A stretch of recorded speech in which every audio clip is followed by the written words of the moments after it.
క్రీస్తు యేసునందు దేవుని పిల్లలు ఆయనను ప్రేమిస్తూ సత్యాన్ని అన్వేషిస్తూ నిజాలను గ్రహించాలని బైబిల్ను పరిశీలిస్తున్న ఆసక్తిపరులైన మీ అందరికీ కూడా క్రీస్తు యేసు నామములో శుభములు తెలియజేసుకుంటూ ఈరోజు ఒక ప్రత్యేకమైన ప్రపంచాన్నే కలవరపరుస్తున్న, ఈరోజు తెలుగు రాష్ట్రాలను మాత్రమే కలవరపరుస్తున్నానని నేను అనటం లేదండి, ప్రపంచ క్రైస్తవ్యాన్ని కలవరపెడుతున్న ఒక ప్రశ్న. అదే, క్రీస్తు తండ్రికి జన్మించిన కుమారుడా, లేదా మన అంశం క్రీస్తు దేవునికి పుట్టిన కుమారుడా? ఈ అంశంపై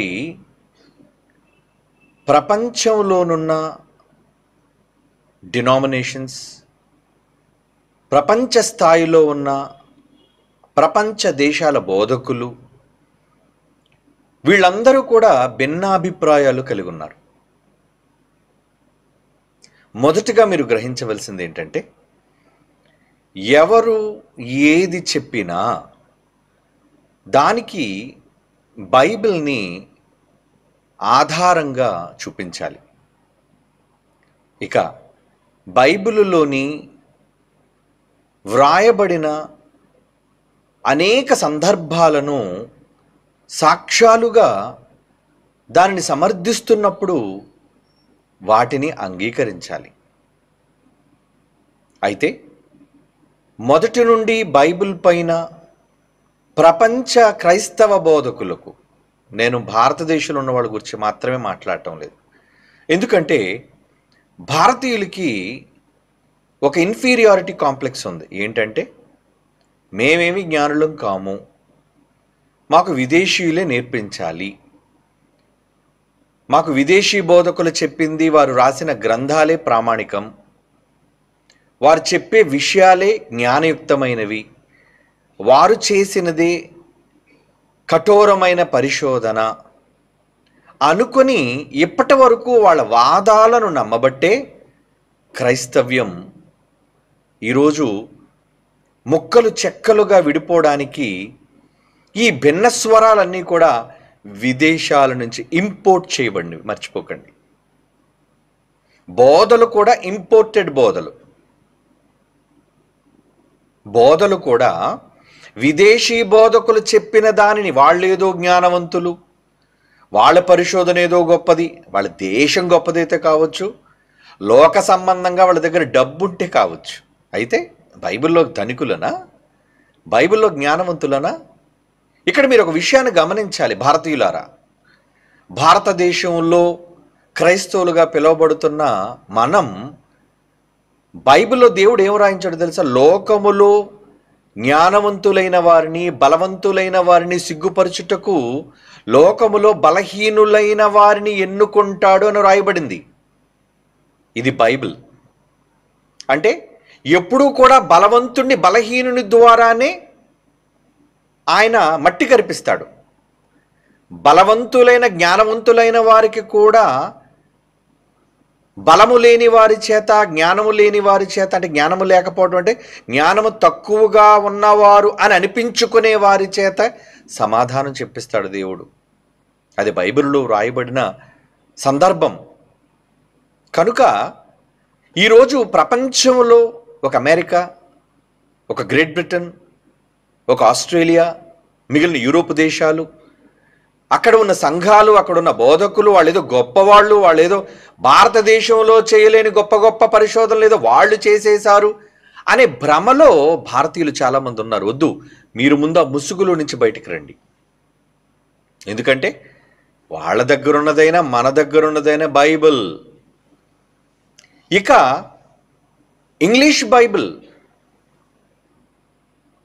లేదా తెలుగు బైబిల్ లేదా హిబ్రూ బైబిల్ లేదా గ్రీక్ బైబిల్, ఏ బైబిల్ అయినా భావం ముఖ్యం. అక్షరము మిమ్మల్ని చంపును గాని ఆత్మ ద్వారా రాయింపబడిన ఆత్మ సంబంధమైన సంగతులు మిమ్మల్ని జీవింపచేయును అన్నాడు దేవుడు. కనుక మనం మనుష్య నేర్పు మాటలతో కాక, మనుష్య నేర్పు జ్ఞానముతో కాక, ఆత్మ సంబంధమైన సంగతులను పౌలంటారు ఆత్మ సంబంధమైన సంగతులతోనే సరిచూడాలి అంటాడు. ఆత్మ సంబంధమైన సంగతులను ఆత్మ సంబంధమైన సంగతులతో అంటే బైబిల్లోని సంగతులు, బైబిల్లోని విషయాలతోనే మనం సరిపోల్చాలి. బైబిల్లో ఉన్న మాటలను లోకంలో ఉన్న జ్ఞానము, లోకంలో ఉన్న గ్రంథాలు, పుస్తకాలు ఆమోదించాల్సిన యోగ్యత లేదు, అవసరత లేదు. అది కేవలం మనుష్యులు నమ్ముకోవడానికి. ఎందుకంటే మనుష్యులకు లోక విద్య గొప్పది, లోక జ్ఞానం గొప్పది, లోక శాస్త్రవేత్తలు గొప్పవాళ్ళు. కానీ ఒక క్రైస్తవుడికి బైబిలే గొప్పది. ప్రపంచ శాస్త్రాలు కన్నా, ప్రపంచ మేధావుల కన్నా, ప్రపంచంలో రాయబడిన గ్రంథాలు కన్నా క్రైస్తవులకు ప్రామాణికమైన గ్రంథం one and only the Bible. అది మన పవిత్ర గ్రంథం. కనుక ఆ పవిత్ర గ్రంథమైన బైబిలులో రాయబడిన విషయాలను మనం క్షుణ్ణంగా, కూలంకషంగా, సహనంతో, ఓర్పుతో మనం పరిశీలన చేయాలి. ఈరోజు మనం ప్రపంచాన్ని కలవరపరుస్తున్న ఒక విషయం మీద పరిశోధన చేస్తున్నాం. మీ అందరితో కలిసి బైబిల్ నుంచి నేను కూడా పరిశోధన చేస్తున్నాను. అందుకే ఈ సుదీర్ఘంగా ఉంటుంది.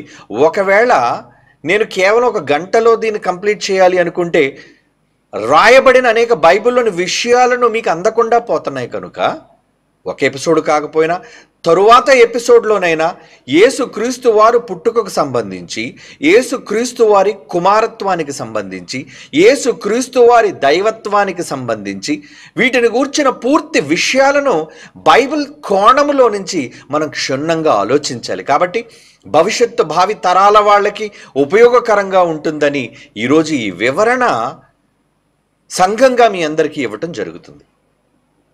అంగీకరించేవాళ్ళు అంగీకరిస్తారు, వ్యతిరేకించేవాళ్ళు వ్యతిరేకిస్తారు. మనకు అంగీకరించే వాళ్ళతోనూ వ్యతిరేకించే వాళ్ళతోనూ పని లేదు. బైబిలులో వ్రాయబడిన విషయాలతోనే మనకి పని. ఎవరికి ఏ కోణంలో అర్థమవుతుందో అన్నది కాదు. ప్రతి ఒక్కరూ బైబిల్ కోణంలోనే ఆలోచించాలి అన్నది క్రైస్తవులుగా మనమంతా సహృదయంతో, సహోదరుల మధ్య ప్రేమతో మనం మాట్లాడాలి. అంతేగాని విరోధభావంతో కానీ, లేదా మనం అనుకున్న సిద్ధాంతాన్ని అంగీకరించటం లేదు కాబట్టి అలాంటి భావనలతో మనం బైబిల్ను ఎప్పుడూ చదవకూడదు. బైబిల్ ఎప్పుడూ కూడా ఒక సంస్థకి, ఒక సంఘానికి, ఒక సిద్ధాంతానికి కట్టుబడింది కాదు. బైబిల్లో వ్రాయబడిన సంగతులన్నీ కూడా దేవాది దేవుని సంకల్పం మేరకు ఆయన మదిలో ఉన్న ఆలోచనలను అన్నిటినీ అక్షర రూపంలో పెట్టారు. ఇంతకీ వ్రాయబడిన అక్షరాలు దగ్గర మరలా భాష దగ్గర వీళ్ళు చాలామంది మనుష్యులను గలిబిలి చేస్తున్నారు. భాష భాష భాష దగ్గర మనం ఆలోచించాలి అని. భాష పుట్టిందే భావాన్ని వ్యక్తీకరించడానికి, మర్చిపోకండి. భాష వెనక ఉన్న అర్థం ఏంటి? మనం పలికే మాటలు వెనక ఆంతర్యం మన భావం ఎదుటవానికి అర్థం చేయడానికి, అర్థమయ్యేటట్లుగా వ్యక్తీకరించడానికి, వివరించడానికి ఉపయోగించేదే ఒక మీడియం, ఒక ఇంటర్మీడియట్. అది అంటే ఒక మధ్యస్థంగా వ్యవహరించేది భాష అన్నది. కనుక ఇక్కడ ప్రజలకు అర్థమవ్వడానికి, చెప్పడానికి ఉపయోగించేదే భాషే కానీ భాషను పట్టుకుని నిలబడకూడదు ఎప్పుడు కూడా. భాష కన్నా భాష వెనక ఉన్న ఆంతర్యం, ఆ భావనలోనికి మనం వెళ్ళి ఎప్పుడు కూడా ఆలోచించాలి. దేవుడు ఏ ఉద్దేశాలతో దీనిని వ్రాయించాడు, ఇలా వ్రాయించిన మాట వెనకున్న భావం ఏంటి? ఎందుకంటే అక్షరాలు చాలా వరకు మనల్ని పొరపాటుగా అపార్థం చేసుకునేటట్లుగా అక్షరాలు మనకు ఉండొచ్చు. అక్షరాలు మనలో ఒకవేళ పలు రకాలైన అర్థాలతో కూడిన అక్షరాలు ఉండటం వలన మనల్ని పొరపాటుగా కూడా నడిపించవచ్చు. దీనికి సంబంధించిన వివరాలు గత ఎపిసోడ్స్లో నేను మీకు చెప్పాను. ప్రశ్నల జవాబులు కానివ్వండి, మాట్లాడిన సందర్భాల్లో కానీ చెప్పాను. కనుక వాటిని నేను ఇప్పుడు ఉద్ఘాటించడం లేదు. ప్రియులారా, మనమందరం కూడా బైబిల్లో దేవుడు ఆయన మనస్సులో ఉన్న భావాలను ఏదైతే అన్నాడో అది ఆనాటి ప్రజలకు వ్రాయించాడు. అవి పలు రకాలైన భాషలు కావచ్చు. ఏమండి, ఇందులో హిబ్రూ భాషే ఆధ్యాత్మికమైన దైవ భాషను, లేదా గ్రీకు భాష మాత్రమే ఆధ్యాత్మికమైన దైవ భాషను, ప్రపంచంలో ఏ భాషను కూడా దేవునికి మనం సమపోల్చకూడదు. ఇది బాగా గుర్తుపెట్టుకోండి. ఎందుకంటే భాషలు మనుష్యులు సృష్టించుకున్నది. దేవుడు ఏది కూడా ఇది దైవలిపి, ఇది దైవ భాష అని ఎక్కడా చెప్పలేదు. మరి బైబిల్లో రాయబడిన పుస్తకాలు పాత నిబంధన హిబ్రూ భాషలోను, క్రొత్త నిబంధన గ్రీకు భాషలో రాయబడ్డాయంటే ఆ రోజు అక్కడున్న వాళ్ళు మధ్య ప్రాచ్యంలో లేదా మధ్యధరా సముద్రానికి తూర్పు భాగంలో ఉన్న ఈ ప్రారంభమైన చరిత్ర ఎక్కడైతే ఉందో వాళ్ళు వాళ్ళు నేర్చుకున్న లేదా వాళ్ళు కూర్చుకున్న, వాళ్ళు క్రమపరుచుకున్న భాషే హిబ్రూ భాష. అబ్రహాము హిబ్రూయుడు ఎందుకు అయ్యాడు? వాళ్ళు హిబ్రూ భాష మాట్లాడేవాళ్ళు కాబట్టి. అంటే హిబ్రూ అనేది వాళ్ళ లోకల్ లాంగ్వేజ్.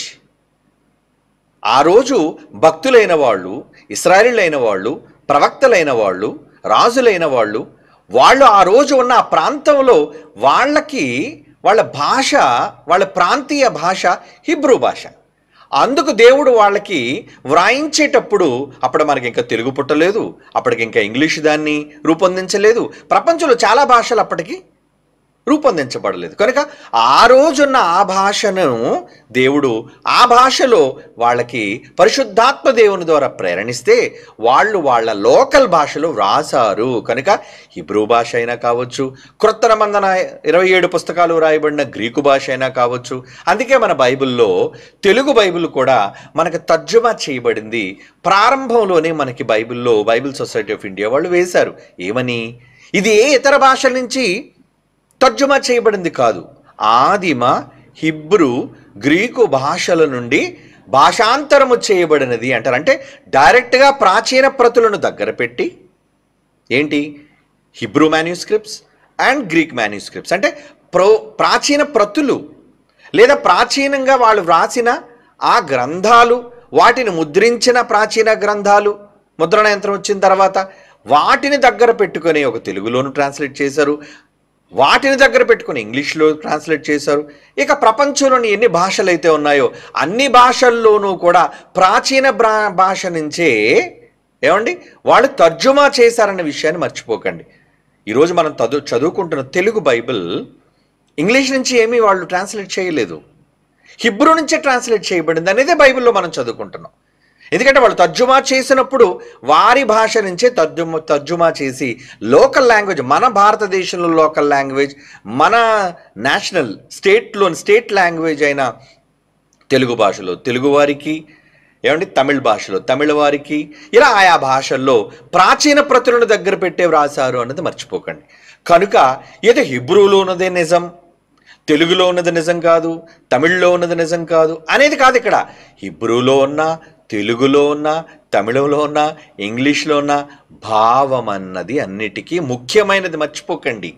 అంటే బైబిల్ను మనం ఎలా క్రమబద్ధంగా మనం చదవాలి, ఎలా మనం క్రమంగా వాటిని అంగీకరించాలి అనేది ఏదో బలవంతంగా ఎవరమేదో బలవంతంగా మీరు రుద్ది ఈ విధంగా చెయ్యండి, ఈ విధంగానే చదవండి అనే ఒక మోస పద్ధతిలో కాకుండా చాలా విశాలమైన దృక్పథంతో మనం బైబిల్ చదివేవాళ్ళుగా ఉంటున్నాం. కాబట్టి బైబిల్లో మనం చదువుతున్న ఈ విషయాలన్నిటిలో రాయబడిన అక్షరాలు ఎక్కడి నుంచి తర్జుమా చేయబడ్డాయి అంటే తర్జుమాలో ఉన్న, తెలుగులో ఉన్న, ఏ భాషలో ఉన్నా భాష వెనుక ఉన్న భావం అనేది ముఖ్యం. ఎందుకంటే భాష పుట్టిందే భావాన్ని వ్యక్తీకరించడానికి. ఓకే, కనుక ఈ ప్రారంభ వచనాలు మీకు ఎందుకు చెప్పాను అంటే ఈరోజు మనుష్యులైన వాళ్ళు అక్షరాలు దగ్గరే, ఇదిగోండి ఇక్కడ ఈ అక్షరం ఉంది, అక్కడ ఆ అక్షరం ఉంది, ఇక్కడ ఈ పదం ఉంది, అక్కడ ఆ పదం ఉందని ఈ గొడవలన్నీ కూడా పదాలు దగ్గరే ప్రారంభమయ్యాయి. అంటే మనుష్యులు రాసుకున్న భాషలు, ఆ భాషలలో ఉన్న పదాలు, ఆ పదాల వెనుక ఉన్న అర్థాలు, ఇలా రకరకాలుగా మనుష్యుల్ని పర్యాయ పదాలను వాళ్ళు తీసుకొని బైబిల్లో ఉన్న మూల భావం ఏదైతే ఉందో ఆ మూల భావాన్ని కూడా తప్పుగా ప్రజలకు వీళ్ళు అర్థం చేసుకోవటంలో కావచ్చు, వీళ్ళు బోధించటంలో కావచ్చు, ఇలా రకరకాలుగా ప్రజల దగ్గరకు తీసుకుని వెళ్ళటంలో బైబిల్ అనేది డైల్యూట్ అయిపోయింది. అంటే చాలా రకాలుగా మనుష్యుల యొక్క ఆలోచనలు, మనుష్యుల యొక్క సిద్ధాంతాలు కూడా అందులో వీళ్ళు క్రోడీకరించేశారు. దానికి ఉదాహరణే ప్రాచీన తెలుగు బైబిల్లో అక్క చెల్లెండు అనే పదం ఉంటుంది. పాత బైబిల్లో రెఫరెన్స్ బైబిల్ అని ఉంటే చూడండి, అందులో యేసుకు ఈయన అక్క చెల్లెండు మనతో ఉన్నవారు కారా అని. అంటే ఏంటంటే ప్రాచీన ప్రతుల్లో నుంచి వాళ్ళు ట్రాన్స్లేట్ చేసేటప్పుడు భావాన్ని ఆలోచించలేదు ఆ రోజు. అక్కడ సిస్టర్స్ అని ఉంటే, అంటే అది ఏ భాషలో ఒకవేళ ఉన్నా, అది గ్రీకులో ఉన్నా లేదంటే హిబ్రూలో ఉన్నా, ఆ భాషలో ఉన్న పదాన్ని జనరల్గా వాళ్ళు దాన్ని తర్జుమా చేసేటప్పుడు ఇంకేముందండి, ఆయన తర్వాత కడుపున పుట్టిన వాళ్ళు అక్క చెల్లెళ్ళు అవుతారు, అన్నదమ్ములు అక్క చెల్లెళ్ళు అవుతారు, అటువంటి భావనతో తర్జుమా చేసిన వాళ్ళు తెలుగు పండితులు. వాళ్ళు బైబిల్ పాండిత్యం ఉన్నవాళ్ళు కాదు, తెలుగులో భాష పాండిత్యం ఉన్నవాళ్ళు మాత్రమే. కనుక అలా భాషల్లో కొన్ని తర్జుమా దోషాలు అనేవి దొర్లాయి. భావం ఎప్పుడు కూడా తప్పు కాలేదు బైబిల్ ఎక్కడ. దేవుడు రాయించిన నాటి నుంచి నేటి వరకు మనం చదువుతున్న బైబిల్ అంతా భావయుక్తంగా 100% అది నిజం. కానీ దాన్ని అవగాహన చేసుకోవటంలో, అక్షరాలను అర్థం చేసుకోవటంలో తెలియక బైబిల్లో కొన్ని సందర్భాల్లో అపార్థం చేసుకుంటున్నారు. ఎలా అంటే, చిన్న ఉదాహరణ కూడా మీకు చెప్తాను. చాలాసార్లు మీకు చెప్పాను, కానీ మరొకసారి నేను మీకు దృష్టికి తీసుకురావాలి అనుకుంటున్నాను. జలప్రళయం జరిగేటప్పుడు ఎన్ని మూరలో ఎత్తుకి నీరు వచ్చినప్పుడు ఎత్తైన పర్వతాలు మునిగిపోయి అన్నదో ఉంటుంది చూడండి. అందులోని మనకి ఆదికాండంలో నోవహు జలప్రళయం సంభవించిన సందర్భంలో అక్కడ ఆదికాండం 6వ అధ్యాయం 15వ వచనాన్ని చూడండి. ఏమండి ప్రియులారా, అందరూ చూడండి. ఇక్కడ ఆవేశాలతో పని లేదు, ఇక్కడ కక్షలతో పని లేదు, విభేదాలతో పని లేదు. మనకు వాక్యమే ప్రధానం. ఏమండి, ప్రేమతో దేనినైనా వాక్యంలోని మాటలు మనం పరిశీలిద్దాం. ఆదికాండం 6వ అధ్యాయం 15వ వచనం, అందులో ఏముందండి? ఆ ఓడ 300 మూరల పొడుగును, 50 మూరల వెడల్పును, 30 మూరలు ఎత్తును కలదై ఉండెను. అయితే ఎన్ని మూరల ఎత్తుకు నీళ్లు వస్తే మునిగిపోయి ఎత్తైన పర్వతాలు అనేది అక్కడ ఉంటుంది చూడండి. 20వ వచనం, 7వ అధ్యాయం ఆదికాండం 7వ అధ్యాయం 20వ వచనం, 15 మూరల ఎత్తున నీళ్లు ప్రచండముగా ప్రబలెను గనుక పర్వతములు మునిగిపోయి. ఏమిటి 15 మూర అంటే? మూర అనగానే తెలుగులో మనకుండే అర్థం ఏంటండి? ఒక మోచేతి దగ్గర నుంచి తీసుకుని ఒక మూర మల్లెపూలు కొనేటప్పుడు మూర అంటారు చూసారా, ఇది వాళ్ళ కొలత. ఏమండి, ఒక మోరెడు, జానెడు, బెత్తెడు, ఇవి తెలుగులో ఉన్న కొలతలు. అయితే తెలుగు పండితులైన వాళ్ళు, తెలుగు తెలిసిన వాళ్ళు ఎన్ని మూరలో వస్తే మునిగిపోయిందని ఆదికాండం 7వ అధ్యాయంలో చెబుతున్నారండి. 20వ వచనంలో 15 మూరల ఎత్తున నీళ్లు ప్రచండముగా ప్రబలెను గనుక పర్వతములు మునిగిపోయిన. ఇందాక ఓడ మూరలు ఎన్ని ఉన్నాయి? ఓడ మూరలు ఎన్ని చెప్పాడండి? 300 మూరల వెడల్పే వాడన్నాడండి.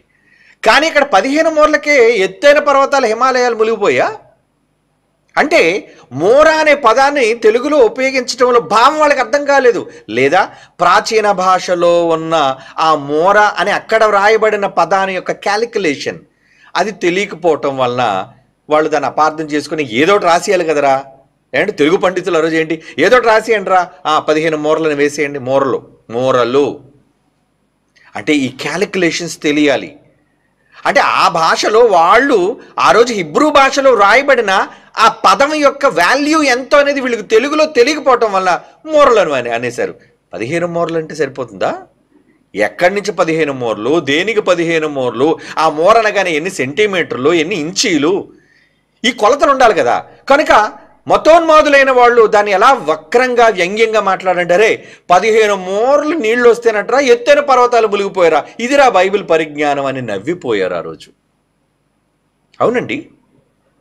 అంటే ఈరోజు బైబిల్ బండారం అనే ఒక వ్యక్తి రాసిన, ఒక ఎన్వి బ్రహ్మం లాంటి వాడు పుస్తకాన్ని రాసి హైకోర్టులకు వెళ్ళి, చివరికి సుప్రీంకోర్టుకు వెళ్ళి ఆ పుస్తకాన్ని నేను దేశం మొత్తం మీద ప్రచురిస్తాను అని 100 అసంబద్ధాలు వాడు రాసి, ఏమండి చివరకు ప్రజల మధ్య దాన్ని రిలీజ్ చేయడానికి ఇష్టపడ్డాడు. అంటే అధికారపూర్వకంగా వాడు ఆ పుస్తకాన్ని రిలీజ్ చేశాడు అంటే with order of the court, అంటే కోర్టు వారి యొక్క ఆర్డర్ ద్వారా, జడ్జిమెంట్ ద్వారా ఆ పుస్తకాన్ని రిలీజ్ చేశాడు.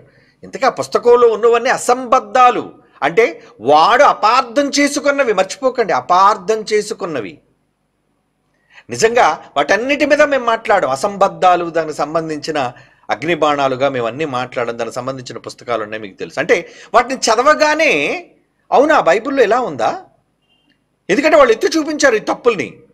నిజానికి బైబిల్లో ఉన్నవే వాళ్ళు కూడా చెప్పారు, బైబిల్లో ఉన్నవే ఆ నాస్తికులైన వాళ్ళు కూడా చూపించారు. కానీ వెట వెనుక నా అర్థం ఏంటి? ఎప్పుడైతే మనం అర్థాలు చెప్పడం ప్రారంభమైందో, ఏమండి, మనం అర్థాలు చెప్పడం ప్రారంభమైందో వెంటనే వాళ్ళు నోరు మూయటం ప్రారంభించారు. ఓహో అయితే మనం ఇలా అనుకోని, అంటే ఆ రోజు కోర్టులో దీన్ని వాది ఎప్పుడో క్రీస్తు ఏమండి క్రీస్తు శకం 1959 ఆ టైం అండి, 59-60 ఆ టైంలో వాడు సుప్రీంకోర్టుకి వెళ్ళి తెచ్చుకున్నాడు. ఆ రోజు బైబిల్ తెలిసిన పాండిత్యం, పండితులైన వారు, ఏమండి ఆ రోజు మరి బైబిల్ తరపున సుప్రీంకోర్టులో నిలబడి వాదించే లాయర్లు, లేదండి ఇతను చెప్పిన అసంబద్ధాల్లో ఈ పాయింట్ తప్పండి, దీన్ని అపార్థం చేసుకున్నట్టు జడ్జి ఆ రోజు జడ్జిమెంట్ ఇవ్వడు. కానీ ఆ రోజు ఎవరు లేకుండా పోయారు కాబట్టి బైబిల్ బండారము అనే ఒక పుస్తకాన్ని రిలీజ్ చేశారండి. ఇది ఎంత బాధాకరమైన విషయం. అంటే మరి బైబిల్లో ఉన్న రెఫరెన్స్లే వాళ్ళు చూపించారు, బైబిల్లో ఉన్న వాక్యాలే వాళ్ళు చూపించారు, చూపించి వాళ్ళు ఏం చేశారంటే బైబిల్ తప్పని వాళ్ళు నిరూపించారు. నిజానికి ఆ మాట యొక్క అర్థం ఏంటో, దాని భావం ఏంటో, ఏమండి మనం చెప్పేసరికి వాళ్ళంతా కూడా నివ్వెరబోయారు. అయ్యో అవునా, నిజమే కదా, మనుష్య మలముతో కాల్చి వాటిని తినండి అని దేవుడు చెప్పాడండి. మనుష్య మలముతో కాల్చిన రొట్టెలు అన్నాడు. అంటే ఎలా అపార్థం చేసుకుంటే చిన్న ఎగ్జాంపుల్, ఏంటంటే యాక్చువల్గా ఈ సబ్జెక్ట్లో ఉన్నది కాదు, కానీ నేను మీకు ఎగ్జాంపుల్ కాబట్టి నేను చెప్తున్నాను. మనుష్య మలముతో కాల్చిన రొట్టెలు తినడం ఎక్కడుందో ఒకసారి చూడండి. అది పాత నిబంధనలో. ఇంతకీ మనుష్యుల మలంతో దాన్ని ఎలా వ్యంగ్యంగా చేశారంటే, అరే దేవుడు మనుష్యుల మలంతో ఆఖరికి వాళ్ళు రొట్టెలు చేసుకోమన్నాడు రా, ఎంత పుచ్చోడురా వాళ్ళ దేవుడు. ఏమంటే హెచ్కేలు గ్రంథం 4వ అధ్యాయం 12వ వచనం చూడండి ప్రియులారా. హెచ్కేలు గ్రంథం, మనమంతా క్రైస్తవులం కదా, మనమంతా బైబిల్ పక్షాన్ని నిలబడవలసిన వాళ్ళం కదా, బైబిల్ ఎంత గొప్పదో మనం నిరూపించవలసిన వాళ్ళం కదా. కనుక బైబిల్లోని యొక్క భావాలు మనకు అర్థం కావాలి. దేవుడు నిజంగా మనుష్యుల మలాన్ని రొట్టెతో కలిపి జామ్ రాసుకున్నట్టు రాసుకొని తినమన్నాడా? ఏమండి అదే అక్కడ ఉద్దేశం. వ్యంగ్యంగా వాళ్ళు అలా అదే రాశారు. వాళ్ళు ఆ విధంగానే బైబిల్ని చాలా అవమానకరంగా మాట్లాడారండి. చాలా ఉన్నాయి, 100 అసంబద్ధాలు రాశాడు వాడు. ఎన్వి బ్రహ్మం అనే ఒక దుర్మార్గుడు, చచ్చాడు లేండి వాడు. వాడికి నోరెత్తనివ్వలేదు జైశాలి పిడి సుందర్రావు గారు, ప్రజాకోర్టుకు రా అని విజయనగరం సవాలు చేసి పిలిచిన సంగతి మీలో చాలా మందికి తెలుసు. ఎందుకంటే వాడు వచ్చిన వేదిక మీద వాడు అర్థం చేసుకున్నవన్నీ అపార్థాలు అని ఓపెన్గా నిరూపించేసి ఉండేవాళ్ళు. ఎందుకంటే ఈ రోజుకి మనం సిద్ధంగా ఉన్నాం అవన్నీ అపార్థాలు అని నిరూపించడానికి. అంటే వాడు బైబిల్ అపార్థం చేసుకున్నాడు అంతే. కనుక ఇక్కడ హెచ్కేలు గ్రంథంలో ఏముందో చూడండి ఒకసారి, చిన్న అపార్థాన్ని మీకు చెప్తాను. ఎవల అప్పములు చేసి, హెచ్కేలు గ్రంథం 4వ అధ్యాయం 12వ వచనం, ఎవల అప్పములు చేసి వారు చూచుచుండగా దాన్ని మనుష్య మలముతో కాల్చి భుజింపవలెనో. ఏమండి ఎవలంటే రొట్టెలండి, అది ఎవలు తెలుసు కదా మీకు, బార్లీ గింజలు. ఆ ఎవలతో చేసిన రొట్టెల్ని ఏం చేస్తానంటే చూచుచుండగా దాన్ని మనుష్య మలముతో కాల్చి భుజింపవలను. ఇంతకీ మనుష్య మలముతో కాల్చమన్నాడు, అంతేగాని మనుష్య మలం దానికి రాయమని లేదు. ఏమండి రొట్టెలను కాల్చడానికి అప్పుడున్నవి ఏంటండి, కట్టెలు, గ్యాస్ లేదు కదా, అప్పుడున్న కట్టెలు, లేదంటే మనం ఈరోజు ఇప్పటికీ పల్లెల్లో ఉపయోగించే విధానం ఏమంటే పేడను, ఆవు మలాన్ని వాళ్ళు ఏం చేస్తారంటే గడ్డితో కలిపి దాన్ని పిడకలుగా వేసి, అదే కదండి వంట కూడా చేసుకుంటారండి, చారు కాసుకుంటారు, అన్నం వండుకుంటారు, అది ఆవు మలం, అవునా, లేదా గేదె మలం, జంతువుల మలం. జంతువుల మలంతో కాల్చి వంట చేసుకుని ఈ రోజుకి మన భారతదేశంలో ఉన్నారు. కనుక ఆ రోజు దేవుడు అంటుంది మనుష్యుల మలం కూడా ఉందండి. ఎస్, అది ఆవు మలంతో చేసింది గోబర్ గ్యాస్ అయితే, ఏమండి మనుష్య మలంతో చేసింది ఏమనుకుంటారు, బయోగ్యాస్. తెలుసా మీకు? మన మలం కూడా ఏం పనికిరానిది ఏం కాదండి.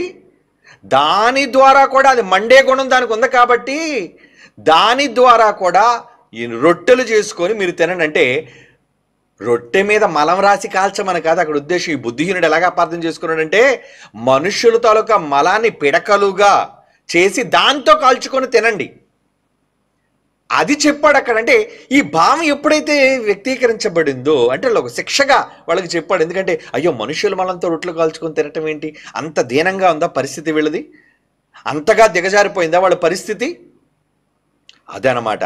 అది చెప్పడానికి మనుష్య మలంతో కాల్చి రొట్టెలు భుజించండి మీరు, అని అన్నాడు. అని చెప్పినప్పుడు దాన్ని వీళ్ళు ఎలా అపార్థం చేశారు? ఇది ఎక్కడ లోపం అంటారు చెప్పండి? మనుష్య మలం అనేది ఉంది, అందులోని రొట్టెలు కాల్చి భుజించండి అని ఉంది. కానీ కేవలం మనం అర్థం చేసుకునే కోణం, point of view, point of angle అంటారు దాన్ని. మనం దాన్ని ఆలోచించే విధానంలోనే అది తప్పుగా కనబడుతుంది. కానీ నిజంగా మనం ఆలోచిస్తే దాని భావంలోనికి వెళితే దాని భావం అది కాదు. ఏదో మనుష్యుల మలాన్ని రొట్టె మీద వ్రాసి అది నోట్లో పెట్టుకుని తినమని కాదు దేవుడి ఉద్దేశం. అందుకే ఏమన్నాడండి, మనుష్య మలముతో కాల్చి అంటున్నాడు. చూడండి, మనుష్య మలంతో కాల్చి అనే పదం లేకపోతే పోనీ వాడు అనుకున్నట్టు రైట్. మనుష్య మలంతో తినవలను అంటే పోనీ మనం అనుకోవచ్చు, మనుష్యుల మలంతో కాల్చి తినండి అన్నాడు. ఇలా అపార్థాలు, ఇది ఒక చిన్న ఉదాహరణ మాత్రమే మీకు చెప్పాను ప్రియులారా. కాబట్టి బైబిల్లో అది నమ్మని వాడు చేసుకునే అపార్థం. మరి నమ్మిన వాళ్ళమైన నమ్మిన వాళ్ళుగా మనం కూడా ఈరోజు అపార్థం చేసుకున్నామా క్రైస్తవ సోదరులారా? మనమంతా కూడా బైబిల్లో ఉంది, ఉన్న మాటలని వెనక ఉన్న భావాన్ని శత్రువు దగ్గర చెప్పేటప్పుడేమో బాగా చెప్తున్నాం. మరి మనం అంతా సహోదరులం కదా. సహోదరులుగా ఉన్నప్పుడు మనం ఎందుకు అపార్థాలు చేసుకోవాలి? ఏకభావం, ఏక తాత్పర్యం, ఇదే కదా మన మధ్య ఉండాలని దేవుడు కోరుకున్నాడు. ఏమండి, యేసుప్రభు వారు కోరుకున్నారు, పరిశుద్ధాత్ముడు కోరుకున్నారు. బైబిల్లో రాయబడిన ఈ మాటల వెనక ఆంతర్యం ఏంటంటే మనము ఏకభావము, ఏక తాత్పర్యము కలిగిన వారుగా ఉండాలి అని. అది లేకపోబట్టే కదండి ఈరోజు ఒకరి మీద ఒకరు ఏమండి ఎంతగా వాళ్ళు మాట్లాడుకుంటున్నారు, మాటలు విసురుకుంటున్నారు, అవమానకరంగా మాట్లాడుకుంటున్నారు. క్రైస్తవ్యం పరువు పోయినట్లుగా, ఏమండి అందరూ క్రీస్తు తరపున వాళ్ళుగా ఉండి చాలా దారుణమైన మాటలను ఒకరిపైన ఒకరు విసురుకుంటున్నారు. కనుక అది వాళ్ళ తీర్పుకు దేవుడు వాళ్ళ నిర్ణయానికి విడిచిపెట్టేసాం, వదిలేండి. ఇప్పుడు దానికోసం కాదు మన డిస్కషన్. కనుక ఇక్కడ యేసుక్రీస్తు వారు దేవుని కుమారుడా, దేవునికి పుట్టినవారా కాదా, ఏది తేలాలన్నా మనుష్యుల గ్రంథాల జోలికి వెళ్ళకండి. ఎందుకంటే మనుష్యుడు తన ఊహను బట్టి చెబుతాడు. ఇప్పుడు వాడికి ఆ మాట ఎలాగ అర్థమైందంటే వాడు ఊహలో మనుష్య మలంతో తిన్నట్టుగా వాడికి అర్థమైంది. కానీ దాని వెనక ఉద్దేశం వేరు. అంటే ఒక వివరణ ఇచ్చేటప్పుడు ఆ వివరణ భావాన్ని వివరించేదిగా ఉండాలి, కానీ ఎవరినో కించపరచడానికో ఏదో తప్పుగా నిరూపించడానికో కాదు. మనం వాటిని ఉపయోగించడానికి లేదు. కాబట్టి దేవుడు ఏ ఉద్దేశంతో రాశాడో, ఏ కాలంలో రాశాడో, ఎట్టి భావనతో రాశాడో, వీటన్నిటినీ కూడా మొదట క్రైస్తవ సోదరులుగా మనమంతా ఆలోచించవలసిన అవసరం ఉంది. కనుక బైబిలే మనకి సాక్ష్యం. బైబిల్లోని సమస్యలకు దేవుడు బైబిల్నే జవాబుగా ఇచ్చాడు. బైబిల్నే చదవండి. పాపం చాలామంది అపార్థం చేసి బైబిల్కి మనుష్యుల పుస్తకాలు, బైబిల్కి మనుష్యుల పుస్తకాలు సాక్ష్యాలు అంటున్నారు. నో నో నో, మనుష్యుడు రాసిన పుస్తకం ఏదైనా ఉంటే that is just a guide. అంటే కేవలం అతని భావాలను, బైబిల్లో ఉన్న మాటలు మిమ్మల్ని నడిపించడానికి, మరింత విశ్లేషణ ఇవ్వడానికి ఒక గైడ్గా ఉపయోగపడుతుందేమో మనిషి రాసే పుస్తకం. కానీ దానికి మించినదే బైబిల్. మనందరికీ ప్రామాణికమైనది మనుషుల గ్రంథాలు కాదు. ఏమంటే మనుషుల గ్రంథాలు, మేము రాసుకున్న గ్రంథాలు కాదు. బైబిలుకు బైబిలే సమాధానం. బైబిల్లోని సందర్భాలను బైబిల్లోని సందర్భాలతోనే మనం పోల్చి చెప్పాలి. ఇలా చెప్పకపోవడం వల్లనే చాలామంది అపార్థం చేసుకొని ఎటో వెళ్ళిపోయి నిజంగా దాగి ఉన్న అర్థాలను పెడార్థాలుగా, అపార్థాలుగా చేసి ప్రజల మధ్యకు వెళ్ళిపోయే సందర్భాలన్నీ ఇది విదేశాలలో మొదలైంది, మర్చిపోకండి. ఇవన్నీ కూడా ఈ డినామినేషన్స్ అనేవి, ఇవి విభిన్న స్వరాలు, ఈ విభిన్న వాక్యాలు, ఇవన్నీ కూడా ఇంపోర్టెడ్ టు ఇండియా. అక్కడి నుంచి ఇంపోర్ట్ అయ్యి ఎవడో రావడం, వాడు తాలూకా ఒక తప్పుడు సిద్ధాంతాన్ని ఏదో ఇక్కడ చెప్పటం. రకరకాల సిద్ధాంతాలు ఇప్పటికే వస్తూనే ఉన్నాయి కదండి. ఏమండి, ఇప్పటికీ ఇండోనేషియా నుంచి ఒకటి వస్తుంది, చైనా నుంచి ఒకటి వస్తుంది, అమెరికా నుంచి ఒకటి వస్తుంది, ఏమండి యూరోప్ నుంచి ఒకటి వస్తుంది. ఇలా చాలా రకాలైన బోధకులు తమ అనుకున్న విధానాలు తీసుకొచ్చి ఇండియా ప్రజల మీద రుద్దుతుంటారు. కనుక మనం ఎవరి బోధల వలన మనం ఏమంటారు దాన్ని ప్రలోభపడకూడదు. మనం ఆలోచించాల్సిందల్లా బైబిల్. అందుకే మీకు అర్థమయ్యే భాషలో, తెలుగులో ఈరోజు ఉంది, ప్రపంచ భాషల్లో బైబిల్ మనకు అందుబాటులో ఉంది. అందుబాటులో ఉన్న బైబిల్ని అక్షరాలను బట్టి మాత్రమే కాక, ఒకవేళ అక్షరం అనుకుంటే మోరా అని మీరు పట్టుకున్నాడు, అదిగో మోరా అని మీరు నిలబడ్డారు అనుకోండి, మిమ్మల్ని ఏం కాకుండా చాలా దారుణంగా అవమానపరుస్తుంది ఈ సమాజం. 15 మోర్లకే ఎత్తైన పర్వతాలు మునిగిపోతాయా అని. ఏమండి, 15 మోర్లకే ములుగుతుందండి. ఇదండి బైబిల్ యొక్క పరిజ్ఞానం. అబద్ధాల పుస్తకం అండి. ఇప్పటికే చాలా మంది వాగుతున్నారు బైబిల్ పైన. అందుకే కదా వాళ్ళకి సవాలు ఇస్తున్నారే, రండిరా రండి బైబిల్ తప్పని నిరూపించడానికి అంటే రండి, అన్నిటికీ టర్మ్స్ అండ్ కండిషన్స్. ఎందుకు? వాడు రాకుండా ఉండడానికి కాదు, వాడు తప్పించుకొని పోకుండా ఉండడానికి. చాలామంది ఏమంటారంటే టర్మ్స్ ఎందుకండి పెట్టారు, కండిషన్స్ ఎందుకండి పెట్టారంటే, మనం తప్పించుకోవడానికి టర్మ్స్ అండ్ కండిషన్స్ ఎందుకండి, వాడిని లాక్ చెయ్యాలి. ఎందుకంటే వాడు ఏదో వచ్చి మాట్లాడి వాగేసి బైబిల్ తప్పని చెప్పేసి వెళ్ళిపోతే ఎలా? ఆగు ఆగు, కండిషన్స్ ఒప్పుకో, సంతకం పెట్టాలి, డాక్యుమెంట్ మీద నువ్వు సంతకం చేయాలి, అది రిజిస్టర్ చేస్తారు దాన్ని. నేను ఒకవేళ నిరూపించలేకపోతే నేను బాప్తీసం తీసుకుంటాను, యేసుప్రభు దేవుడని ప్రజల మధ్య ఒప్పుకుంటాను, ఇవన్నీ కండిషన్స్ ఒప్పుకోవాలి.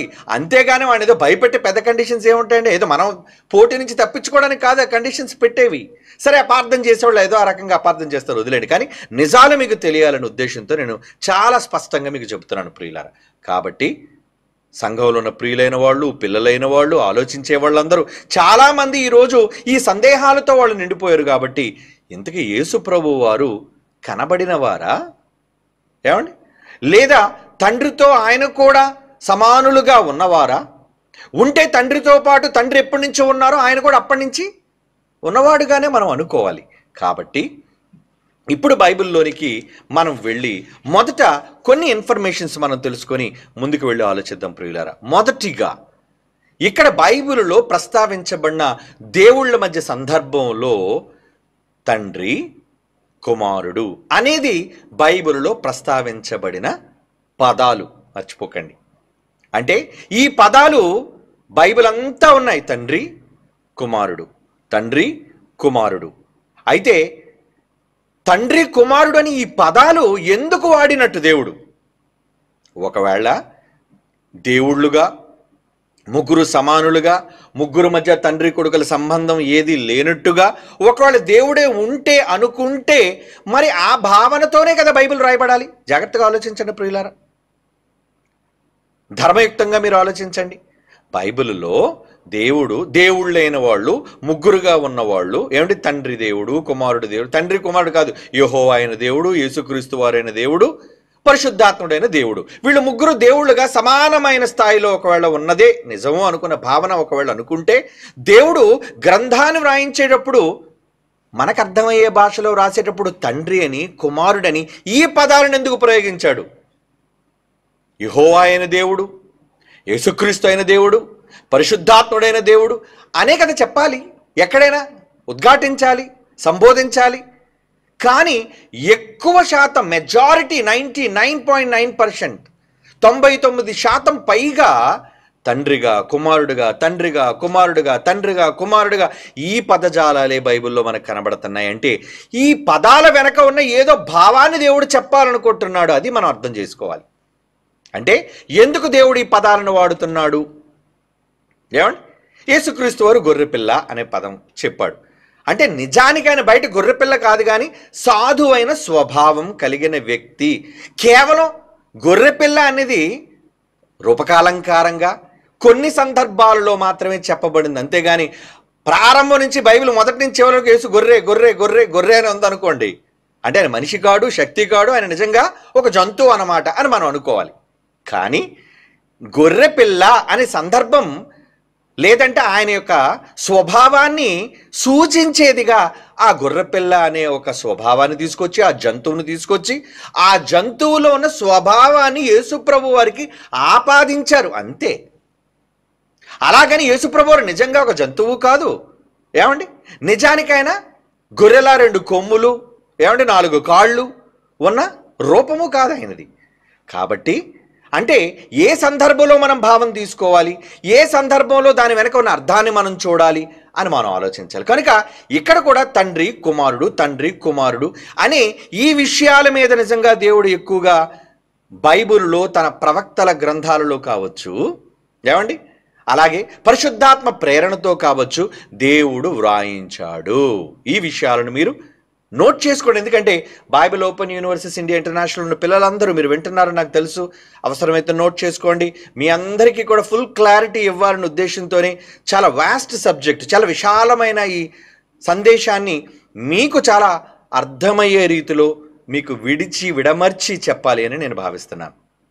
ఎందుకంటే మరలా మరలా మీరు కానీ మీ పిల్లలు కానీ సందేహాలతో ఉండిపోకూడదు, కన్ఫ్యూషన్లో ఉండిపోకూడదు. ఎందుకంటే ఒక పెద్ద కన్ఫ్యూషన్ అనేది క్రియేట్ అయిపోయింది. ఇప్పుడే కాదండి, ఇది ఇప్పుడు మొదలైంది కాదండి.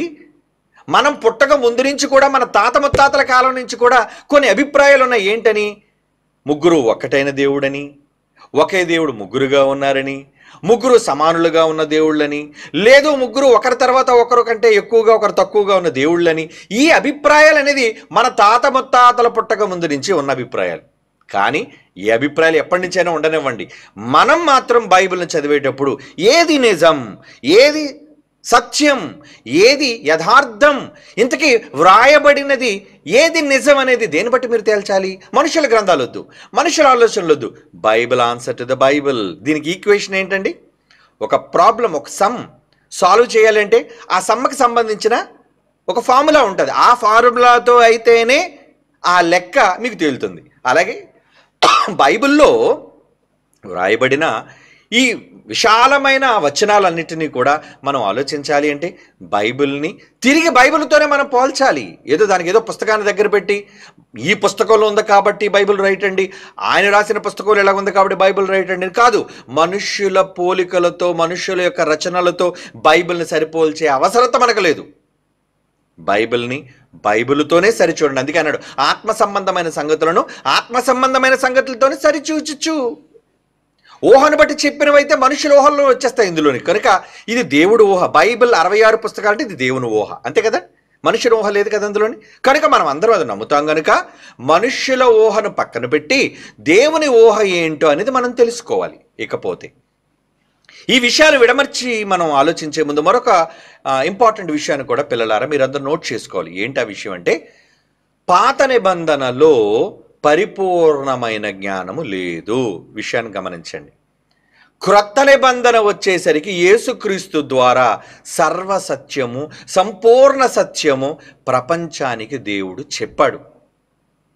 అలాగని పాత నిబంధన తప్పని కాదు, పాత నిబంధన చదవకూడదని కాదు. అపార్థం చేసుకోకండి. అంటే ఒక మాటకి వెంటనే అపార్థాలు వచ్చేస్తే మనుషులకి మంచిగా ఆలోచించే విధానంలో ఆలోచించరు. దేనిని చూచినా ఏమంటే ఒక తెల్లని పాలు చూడగానే కళ్ళని ఎందుకు అనుకోవాలి? ఏమండి అది ఆ పదార్థంలోని తప్ప, మన ఊహల్లో తప్ప? ఏమండి ఇద్దరు స్త్రీ పురుషులు బండి మీద వెళుతున్నారు యవనస్తులు అంటే వాళ్ళు వెంటనే ప్రేమ జంట ఎందుకు అనుకోవాలి? ఒక అన్న ఒక చెల్లిని తీసుకువెళ్తున్నాడని అనుకోవచ్చుగా. అంటే వెంటనే మనుషుల యొక్క ఆలోచన విధానం ఎలా ఉంటుందంటే వెంటనే ఇమీడియట్గా ఒక తప్పు వైపుకి వెళ్ళిపోద్ది. ఒక కుమారుడు తన తల్లిని తీసుకెళ్తున్నా, ఏమండి ఒక తండ్రి తన కుమార్తెను తీసుకెళ్తున్నా, వెంటనే వీళ్ళు ఆలోచించి చూసేది ఏంటంటే ఒక తప్పుడు విధానంలో ఆలోచిస్తారు. కనుక అక్కడ వాళ్ళది తప్పు కాదు, ఆలోచించే వాళ్ళ విధానం తప్పు. అలాగే బైబిల్లో ఉన్న విషయాలను మనం ఆలోచించేటప్పుడు నెగిటివిటీ, ప్రతిదానికి వంకరగా మాట్లాడడం, ప్రతిదానికి భిన్నత్వాన్ని చూపించటం, ఏమండి మనం అనుకున్నది తప్పు అయిపోతుంది కనుక ఏదో దీన్ని కాదని మనం చెప్పాలి అని అనుకోవాలని దాన్ని వక్రీకరించటం, ఇలాంటి భావనలు ఎవ్వరు, మీరైనా నేనైనా ఎవ్వరు చెయ్యకూడదు. బైబిల్లో ఉన్నవి ఉన్నట్టుగానే మనం ఆలోచించాలి. అందుకే దేవుడు దానికి వార్నింగ్ కూడా ఇచ్చాడు, ఒకటి కలపొద్దు, ఒకటి తీయొద్దు. నేను దాన్ని సంపూర్ణం చేశాను. ఇప్పుడు బైబిల్ అనేది సంపూర్ణ గ్రంథం, మనం రక్షణ పొందడానికి అవసరమైన గ్రంథం. కనుక ఆ గ్రంథంలో ఉన్నది ఉన్నట్టుగా మీరు ఫాలో అవ్వగలిగితే, మనం ఫాలో అవ్వగలిగితే ఖచ్చితంగా సత్యాన్ని మనం గ్రహించే వాళ్ళుగా ఉంటాం ప్రియులారా. కనుక ఇందులోని కక్షలు, ఏమండి ద్వేషాలు, భేదాభిప్రాయాలు అన్నిటినీ పక్కన పెట్టి ఒక బ్లాంక్ బ్రెయిన్, ఏమండి కేవలం ఒక బైబిల్ దగ్గర విద్యార్థులుగా మనం ఆలోచించి తెలుసుకుంటే దేనినైనా తెలుసుకోవడానికి అవకాశం ఉంటుంది. కనుక పాత నిబంధన అనగానే అది ఇంకా సత్యం దగ్గర నడిపించబడేది. పాత నిబంధన అనగానే ఎందుకు దాన్ని పాత నిబంధన అన్నాడు అంటే, పాతది తీసివేసి యేసు ప్రభువు రావటం ద్వారా నూతనత్వాన్ని చేశాడు, క్రొత్తదనాన్ని ఇచ్చాడు. పాత నిబంధనలో ఏముంది? కంటికి కన్ను. క్రొత్త నిబంధనలో తీసేశాడు, అది లేదది. అంటే ఓల్డ్ టెస్టిమెంట్ పోయింది, న్యూ టెస్టిమెంట్ వచ్చింది. అంటే ఆజ్ఞలో మార్పు జరిగింది అంతే. ఆజ్ఞలో సవరణ చేశాడు. కనుక ఆ సవరణలో ఇంకా మీరు కంటి దగ్గరే ఉంటారా, లేదా కుడి చెంప కొట్టువాని వైపు ఎడం చెంప చూపించాలని చట్టం దగ్గర ఉంటారా? ఇదే కదా ఉండాలి. ఎందుకంటే ఇది యేసు ప్రభువు వారు చెప్పింది, అది మోషే ధర్మశాస్త్రంలో రాయబడింది. ఏమండి కనుక మోషే ధర్మశాస్త్రంలో రాయబడినవన్నీ తప్పులా? అని మరలా దాన్ని వక్రీకరించకూడదు, నరహత్య చేయకూడదు అని ఉంది. మంచిదే కదా. ఇప్పుడు కూడా నరహత్య చేయొద్దు, వ్యభిచరించవద్దు అని ఉంది. ఇప్పుడు కూడా వ్యభిచరించవద్దు అని కదా అప్లై అవుతుంది. మంచి ఎప్పుడైనా మంచే, ఏమండి. కానీ వాళ్ళ విధి విధానాలు, వాళ్ళ ఆచార ధర్మశాస్త్రాలు వీటన్నిటిలో మార్పు చేశాడు. మార్పు చేస్తూ వాళ్ళకి చెప్పినది కేవలం ప్రాథమికమైన విద్య. అంటే ఆదికాండం నుంచి మలాకీ గ్రంథం వరకు వాళ్ళకి దేవుడు ప్రకటించింది గ్రంథాలు, ప్రవక్తల గ్రంథాల ద్వారా కావచ్చు, లేదా వాళ్ళకి దర్శనాల ద్వారా కావచ్చు, ఏమండి, వాళ్ళకి చెప్పింది కేవలం అసంపూర్ణమైనది. కానీ తరువాత సంపూర్ణ సత్యం ఎప్పుడొచ్చింది? యేసుక్రీస్తు వారి తరువాతే వచ్చింది. అది యేసు ద్వారా. ఎలా అంటారా? యోహాను చూడండి, యోహాను సువార్తలో యేసు ప్రభు వారు ఏమన్నారు మీ అందరికీ తెలిసిన మాటే, ఏమండి. అది మనం చదువుకుందాం ఒకసారి. యోహాను సువార్త 16వ అధ్యాయము 13వ వచనం, ఏమండి. నేను మీతో చెప్పవలసిన 12లో అంటున్నాడు, నేను మీతో చెప్పవలసిన సంగతులు చాలా ఉన్నవి అనగా, కానీ మీరు ఇప్పుడు వాటిని సహింపలేరు. అయితే ఆయన అనగా సత్యస్వరూపి అయిన ఆత్మ వచ్చినప్పుడు మిమ్మల్ని సర్వసత్యములోనికి నడిపించును. ఆయన ఏదో కొత్తగా చెప్తాడు అనేది కాదు, కానీ నేను చెప్పిన విషయాల్లోనే చెబుతాడు. అంటే యేసుప్రభు వారు చెప్పింది సర్వసత్యము. ఆ సర్వసత్యాన్ని ఇంకా విశదీకరించి ఆయన చెప్పారు, వ్రాయించారు. అదే 27 పుస్తకాలైన బైబిల్. అంటే ఇప్పుడు మనం సర్వసత్యము వైపు వెళ్ళాలి, సంపూర్ణత వైపు వెళ్ళాలి, సంపూర్ణ జ్ఞానాన్ని తెలుసుకోవాలి. అంతేగాని మనం పాత నిబంధనలో నిలబడిపోతే ఎలా, ఏమండి. పాత నిబంధన అనేది బైబిల్లో కొట్టివేయబడెను అనేది ఉంది, ఏమండి. ఎందుకంటే ఇప్పుడు ఆ మాటలన్నీ చెప్పుకుంటూ వెళ్తే టైం లేదు, ఏమండి. ఎందుకంటే మన మెయిన్ సబ్జెక్ట్ అనేది మనం ఆలోచించాలి. కనుక పాత నిబంధన దేవుడు కొట్టివేసేసాడు, ఆచార ధర్మశాస్త్రాన్ని కొట్టివేసేసాడు. వాళ్ళకున్న ఆచారాలు, వాళ్ళకున్న విధానాలు ఇప్పుడు మనం ఏం చేయవలసిన పని లేదు, ఏమండి. ఈరోజు మనకేమి వాళ్ళు చేయవలసిన విధానాలతో బలులు అర్పించవలసిన అవసరం లేదు. ఇవన్నీ మార్చాడు దేవుడు. కాబట్టి ఇప్పుడు మనం ఆచరించవలసింది ఏమైనా ఉందంటే ఆఫ్టర్ క్రీస్తు తరువాత ఆయన నేర్పించిన విషయాలని మనం చాలా క్షుణ్ణంగా సంపూర్ణమైన విషయాలు, సంపూర్ణతలోనికి తీసుకొని వెళ్ళి రాసిన విషయాలను మాత్రమే మనం చదవాలి. అది నేనంటున్న మాట కాదు, బైబిల్లో ఉన్న విషయాలే మనం చూస్తున్నాం, ఏమండి. కనుక బైబిల్లో ఏముందంటే సత్యస్వరూపి అయిన ఆత్మ, పరిశుద్ధాత్మ వచ్చినప్పుడు ఆయన మిమ్మల్ని ఏం చేస్తాడు? సర్వసత్యములోనికి నడిపిస్తాడు అనే మాట ఉంది. కాబట్టి సర్వసత్యం ఎందులో ఉంది? క్రొత్త నిబంధన, పరిశుద్ధాత్మ ప్రేరణ ద్వారా. పౌలు గారు రాస్తూ, మనం కొంత మట్టుకు ఎరుగుదము, కొంత మట్టుకు ప్రకటించుచున్నాము, కానీ పూర్ణమైనది వచ్చినప్పుడు పూర్ణము కానిది నిరర్ధకమగును అని కొరింథీయులకు రాసిన మొదటి పత్రిక 13వ అధ్యాయం అంతా చదివితే మనకు అర్థమవుతుంది. అంటే పూర్ణమైనది ఒకటి ఉంది. ఆ పూర్ణమైన దాన్ని మనం తెలుసుకోవాలి అంటే అసంపూర్ణమైనవన్నీ విడిచిపెట్టేయాలి. చిన్నపిల్లాడిగా ఉన్నప్పుడు ఏవో చిలిపి చేష్టలు, చిన్నపిల్లాడి చేష్టలు చేస్తాం, కానీ దాన్ని విడిచిపెట్టి పెద్దవానిగా మారిన తర్వాత సర్వసత్యం వైపుకు వెళ్ళాలి. ఈరోజు క్రైస్తవులు చాలామంది పెద్ద తరహాగా సంపూర్ణ జ్ఞానంలోనికి, సంపూర్ణత వైపు వెళ్ళారు. కానీ మెజారిటీ క్రిస్టియానిటీ, ఎక్కువ క్రైస్తవ్యం ఇంకా పాత కాలంలోనే, పాత విధానాలలోనే, ఏమండి, అసంపూర్ణమైన జ్ఞానంలోనే ఉండిపోయింది. కనుక క్లాష్ వస్తుంది. ఇప్పుడు క్రొత్తదనాన్ని చెబుతుంటే వాళ్ళు దాన్ని భిన్నంగా అనుకుంటున్నారు, అది అక్కడ వేరుగాని భావిస్తున్నారు. కనుక ఇలాంటి వ్యత్యాసాలు, భేదాభిప్రాయాలు రావడానికి కారణం బైబిల్ యొక్క మూలాలు ముఖ్యంగా మనకు తెలుసుకోకపోవటం. కాబట్టి పాత నిబంధన అసంపూర్ణమైనది, క్రొత్త నిబంధన పూర్ణమైనది. అసంపూర్ణమైనది అంటారు మళ్ళీ క్రొత్త నిబంధనలు, ఎందుకంటే క్రొత్త నిబంధన పరిశుద్ధాత్మ దేవుడు రాయించిన మాటలే మనకి ప్రామాణికమైనవి. కాబట్టి ఈ వచనాలన్నీ కూడా ప్రాథమికంగా మీకు చూపించడం జరుగుతుంది. గలతీ పత్రిక 3వ అధ్యాయం 23వ వచనం చూడండి. మరొకసారి నేను మీకు జ్ఞాపకం చేస్తాను. గలతీ పత్రిక 3వ అధ్యాయం 23వ వచనం, విశ్వాసము వెల్లడి కాకమునుపు ఇక ముందు విశ్వాసం అవలంబింపవలసిన వారముగా చెరలో ఉంచబట్టు మనం ధర్మశాస్త్రమునకు లోనైన వారమైతిమి. కాబట్టి మనం విశ్వాస మూలమున నీతిమంతులమని తీర్చబడినట్లు క్రీస్తు నొద్దకు మనలను నడిపించుటకు ధర్మశాస్త్రము మనకి బాల శిక్షకుడు. అంటే పాత నిబంధన, ధర్మశాస్త్రము, గ్రంథాలు అవన్నీ కూడా బాల శిక్ష అని బైబిలే అంటుంది. కనుక అది బాల శిక్ష సంబంధించిన మాటలు, ఏమండి. 1వ తరగతిలో మహాజ్ఞానం ఉంటుందా, 10వ తరగతిలో మహాజ్ఞానం ఉంటుందా? 1వ తరగతిలో చిన్ని ప్రాథమికమైన జ్ఞానం ఉంటుంది అంతే, ఏమండి? తరగతులు జరిగే కొద్దీ, నువ్వు మెట్లు వెతుక్కుంటూ పైకి ఎక్కే కొద్దీ ఇంకా నీకు మహాజ్ఞానం అనేది ఉంది, సర్వసత్యం అనేది ఉంది. ఆ సర్వసత్యం ఎక్కడుందంటే క్రీస్తు. క్రీస్తు ఎప్పుడు వచ్చాడు? 2000 సంవత్సరాల క్రితం ఆయన వచ్చాడు, ప్రకటించాడు, పరిశుద్ధాత్మ దేవుని ద్వారా వ్రాయించాడు అనేక విషయాలు. ఆ వ్రాసినది ఈరోజు మన చేతిలో 27 పుస్తకాలతో కూడిన బైబిల్. కనుక దీనిని మనం చదివితే సర్వజ్ఞానం, సర్వసత్యం, సంపూర్ణ నిజం మనకు అర్థమవుతుంది. కనుక ఎప్పుడు సోదరులారా పాత నిబంధనలోనే నిలబడిపోకండి.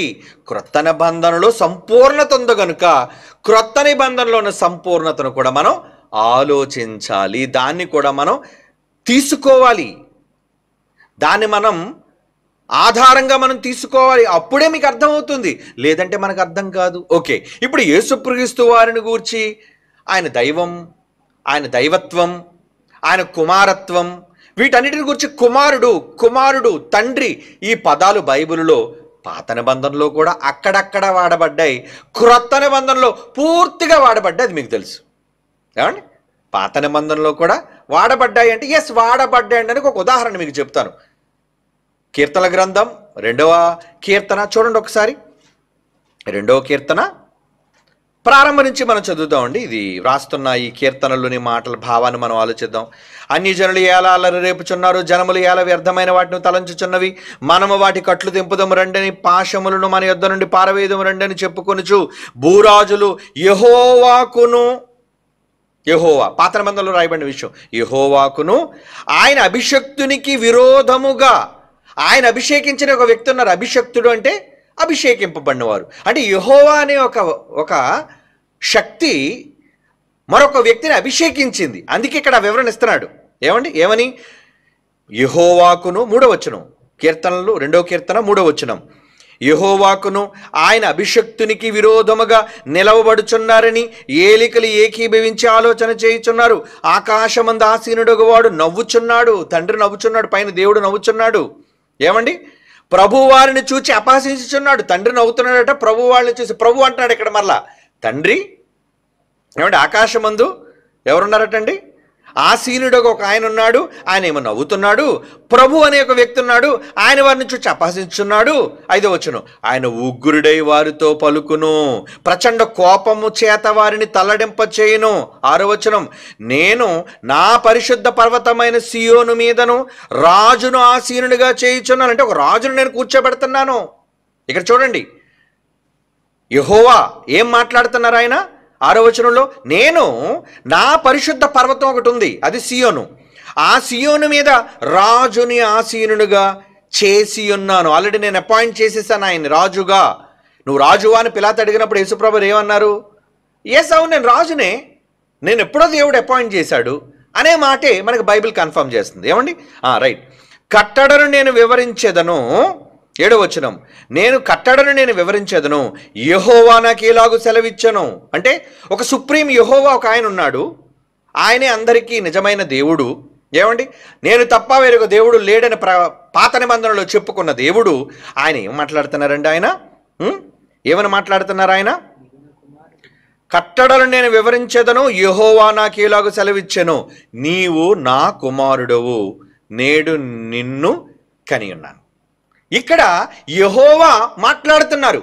యెహోవా అంటే ఆయన సుప్రీం, ఆయనే మూలం, నేను తప్ప వేరొక దేవుడు లేడు, ఉన్నవాడు, మహాదేవుడు, మహాగరుడు, చాలా పేర్లు ఉన్నాయి ఆయనకి. సైన్యములకు అధిపతిగా యెహోవా, ఆయనకి పేర్లు. ఏమండి?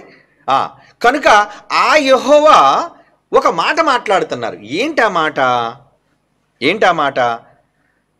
నీవు అంటే ఎవరినో ఉద్దేశించి చెబుతున్నారు. అంటే ఆ పదజాలం, ఆ ఎక్స్ప్రెషన్, ఆ పదాల యొక్క భావం మనం ఆలోచిస్తున్నాం సుమా. ఆ భావంలో ఏమని మనకు కనబడుతుంది? నీవు నా కుమారుడవు అంటే కుమారుడన్నా, కొడుకన్నా, పుత్రుడన్నా, ఈ పర్యాయ పదాలు. ఓకే అండి? నీవు నా కుమారుడవు, నేడు నిన్ను కనియున్నాను అని అన్నాడండి. నేడు నేను కనియున్నాను అన్నాడు. అంటే ఆ శక్తి ఏమని ఆ రోజు ఉద్ఘాటించింది? పాత నిబంధనలో, పాత ధర్మశాస్త్రం ఇది. కీర్తనలు అంటే పాత నిబంధనే కదండి, పాత నిబంధన కాలం, క్రీస్తు రాని ముందటి కాలం, అంతే కదండి. ఆ కాలంలో ఏమని అక్కడ పరిశుద్ధాత్ముడు రాయించాడు? నన్ను అడుగుము, 8వ వచనం, జనములు నీకు స్వాస్థ్యముగాను భూమిని దిగంతముల వరకు సొత్తుగాను ఇచ్చేదను. ఇనుపదండముతో నీవు వారిని నలుగుగొట్టెదవు, పగులగొట్టినట్లు వారిని ముక్క చెక్కలుగా పగులగొట్టెదవు. కాబట్టి భూరాజులారా వివేకులయుండి, భూపతులారా బాధనుందుడి, భయభక్తులు కలిగి యెహోవాకు సేవించుడి, గడగడ వణుకుచు సంతోషించుడి. ఆయన కోపము అంటే ఎవరినైతే నా కొడుకు అని ఒక యెహోవా ఆయన చెప్పాడో ఆయన కోపము త్వరగా రగిలిపోద్దట. ఎందుకంటే ఆయన కోపిస్తే కదండి. యెహోవా కోపం కలిగిన వాడు, రౌద్రం కలిగిన వాడు, రోషం కలిగిన యెహోవా, అది మనకు తెలుసు. ఆయన ఏమంటున్నాడు ఇక్కడ? ఆయన కోపము త్వరగా రగులుకొనును, కుమారుణ్ణి ముద్దు పెట్టుకొనుడి. అంటే మనకి ఏదో చెప్పాలనుకుంటున్నాడు. ఏమని? నేను యెహోవాను, నేను ఒకరిని కన్నాను, నువ్వు నా కొడుకు అని నేను ఒకరితో చెప్పాను. ఇక ప్రజలతో ఏం చెప్తున్నాడంటే మీరందరూ కొడుకైన ఆయన్ని ముద్దు పెట్టుకోండి. ఏమండి? కుమారుని ఏమన్నాడండి? కుమారుని ముద్దు పెట్టుకొనుడి, లేని ఎడల ఆయన కోపించును, అప్పుడు మీరు త్రోవ తప్పి నశించెదరు. ఆయనను ఆశ్రయించేవారు ధన్యులు. దీన్ని అంగీకరించేవాళ్ళు ధన్యులు. కొడుకుగా అంగీకరించిన వాళ్ళందరూ కూడా దేవుని దృష్టిలో దోషులుగా కనబడతారు అనే విషయాన్ని చెప్పాడు. అయితే దీన్ని కొంతమంది ఏమని చెప్తారంటే ఇది దావీదు గారితో చెబుతున్న మాట అండి. ఎందుకంటే నిన్ను రాజుగా నియమిస్తాను, అభిషేకిస్తాను, అంతే కదండి.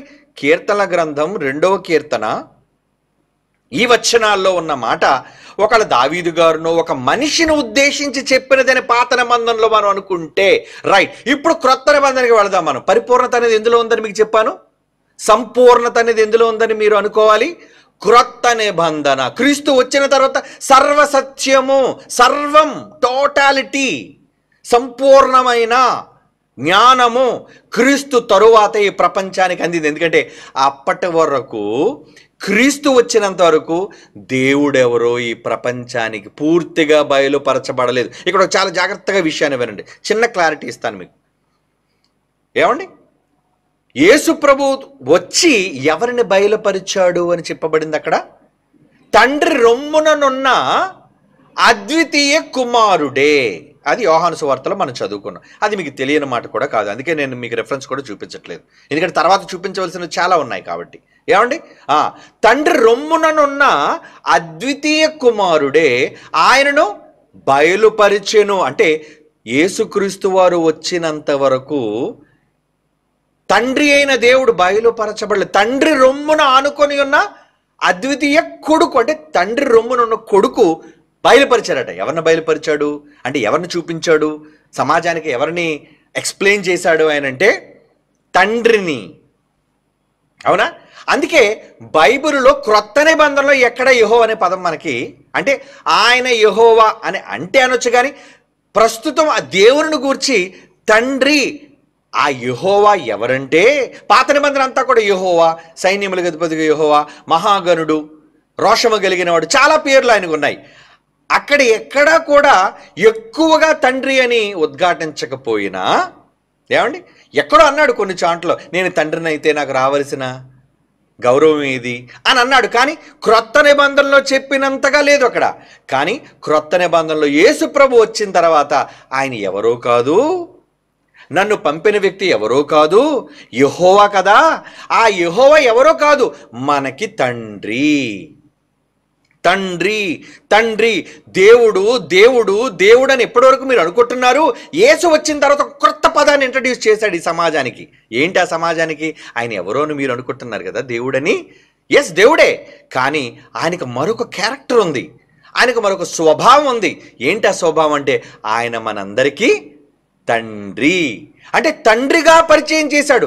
యేసు ప్రభువు వారు ఒకవేళ తండ్రి కాకపోతే ఎందుకు ఇంత పెద్ద తప్పుడు పరిచయం మనకి చెయ్యాలి? ఆలోచించండి, ఆవేశపడొద్దు అప్పుడే, ఎందుకంటే చాలా ఉన్నాయి కదా. కథంతా విన్న తర్వాత కదండి మనం ఆలోచించాలి దేన్నైనా. ఊరికనే కథ ఇంకా ప్రారంభంలో ఉంటుండగా ప్రశ్నలు వేసేస్తే ఎలా? పూర్తి అవ్వాలి కదా, పాఠం అంతా పూర్తయిన తర్వాతే ఆలోచించాలి. కనుక ఎప్పుడు ఆవేశపడకండి, త్వరపడకండి. ఏమండి, మిమ్మల్ని ఎవరిని బలవంతంగా దీన్ని రుద్దే బోధ అనేది ఎప్పుడు కూడా బీఓయూఐ వాళ్ళుగా మేము చెయ్యం. మీరు చూడండి, మాతో కూడా పరిశీలించండి, ఆలోచించండి అని మిమ్మల్ని ఆలోచింపజేసేదే కానీ మిమ్మల్ని అందరినీ కూడా బలవంత పెట్టేదైతే మాత్రం ఎప్పుడు కాదు. మీరు నమ్మడం ఇష్టం లేదా? ఓకే, అది మీ ఇష్టం. తర్వాత దేవుడికి లెక్కప్ప చెప్పుకుంటారు, కానీ మీరైనా మేమైనా అంతేనా? ఒకళ్ళు మీదే రైట్ దేవుడు అన్నాడు అనుకోండి, మీరు చనిపోయిన తర్వాత లేదా యేసుప్రభు వచ్చిన తర్వాత ఓకే అలాగే కానివ్వండి. ఒకవేళ మాదే రైట్ అన్నాడు అనుకోండి, అప్పుడు చూసుకుందాం. కనుక ఈలోపు ఏది నిజం ఏది అబద్ధం అనే ఆలోచన చేయడం తప్పు కాదు కదా, పరిశీలన చేయడం తప్పు కాదు కదా, పరిశోధన చేయడం ఏమీ ఇబ్బంది కాదు కదా. కనుక ఆ ఇబ్బంది లేని పరిస్థితుల్లోనికే మిమ్మల్ని అందరినీ తీసుకుని వెళ్ళి ఆ రోజు పాత నిబంధనలో కీర్తన గ్రంథములో రాయబడిన మాట, నువ్వు నా కొడుకువి నేడు నిన్ను కన్నాను, ఏమండి కనియున్నాను అనే మాట, నేను ఆయనకి తండ్రినై ఉంటాను, ఆయన నా కొడుకై ఉంటాడు, కుమారుడు ముద్దు పెట్టుకోండి లేదంటే యెహోవా కోపగించుకుంటాడు. అంటే ఇక్కడ యెహోవా అన్న ఒక వ్యక్తి ఉన్నాడు, ఆయన అంటున్నాడు ఒక కొడుకుతో, అంటే మరొక దేవుడితో ఆయన అంటున్నాడు నువ్వు నా కొడుకువి. చదవండి ఆ మాట, ఇందాక మనం చదువుకున్న మాట అండి. నీవు నా కుమారుడు ఎన్నో వచ్చినవి, అది 7వ వచనం అండి. అదే కీర్తనలు 2:7, నీవు నా కుమారుడువు, యెహోవా నాకేలాగు సెలవిచ్చెను, నాకేలాగు సెలవిచ్చెనని ఈ పదం పట్టుకొని బాగా వినండి. ఎక్కడ మిమ్మల్ని ట్విస్ట్ చేస్తారంటే యెహోవా నాకేలాగు సెలవిచ్చిన, ఎవరికి సెలవిస్తున్నాడు ఈ మాట? వ్రాసిన గ్రంథకర్తకు సెలవిస్తున్నాడు. మరి ఇది రైట్ లాగా అనిపిస్తుంది మనకి. అంటే మనం అపార్థం చేసుకోవడానికి భావం మనం తెలుసుకోవాలి. అందుకే అంటున్నాను, ఎప్పుడు అక్షరం దగ్గర నిలబడితే మీరు పొరపడచ్చు. వెనక ఉన్న భావాలను అలాగే మిగిలిన వాటితో సరిపోల్చటం, కేవలం పాత నిబంధనలోని ఒక్క మాట దగ్గర నిలబడిపోతే ఎలా? బైబిల్ అంతా మనం కలిగి తిరగాలి, బైబిల్ అంతా దీనికి సంబంధించి ఆలోచించాలి, అందులో ఉన్న నిజాలు ఏంటో అనేది మనం ఆలోచించాలి. ఒక దగ్గర నిలబడి ఆలోచిస్తే మనకి ఏది తెలియదు. భూమి మీద నిలబడి భూమి బలపరుపు ఉందన్నారండి, విశ్వంలోకి వెళ్ళి భూమి అంతా చూసిన తర్వాత ఎప్పుడు ఏమన్నారు? భూమి గుండ్రంగా ఉంది అన్నారు. అంటే వీళ్ళు కూడా సరి చేసుకున్నారా? సరి చేసుకున్నారు. ఇప్పుడు మనమంతా భూమి మీద ఉండి మాట్లాడకూడదు, భూమిని దాటి వెళితే భూమి బలపరుపుగా ఉందా లేదా గుండ్రంగా ఉందా అనే ఒక నిజం తెలుస్తుంది. సిద్ధాంతాలు పక్కన పెట్టేయండి, సిద్ధాంతాలు పక్కన పెట్టేయండి. కనుక ఇప్పుడు బైబిల్లో ఏదో ఒక వచనం దగ్గర నిలబడిపోయి ఒక మాటను మనం గట్టిగా పట్టుకొని ఇదే నిజం అని పట్టుకోకుండా, బైబిల్లో దీనికి సంబంధించిన సందర్భాలు ఇంకెక్కడైనా వ్రాయబడ్డాయా అని వాటిని కూడా ఆలోచించి, బాగా వినండి, వాటిని కూడా ఆలోచించి వాటిలో ఉన్న భావాలను కూడా ఆలోచిస్తేనే మనకి నిజం ప్రస్ఫుటంగా కనపడేది ప్రియులారా.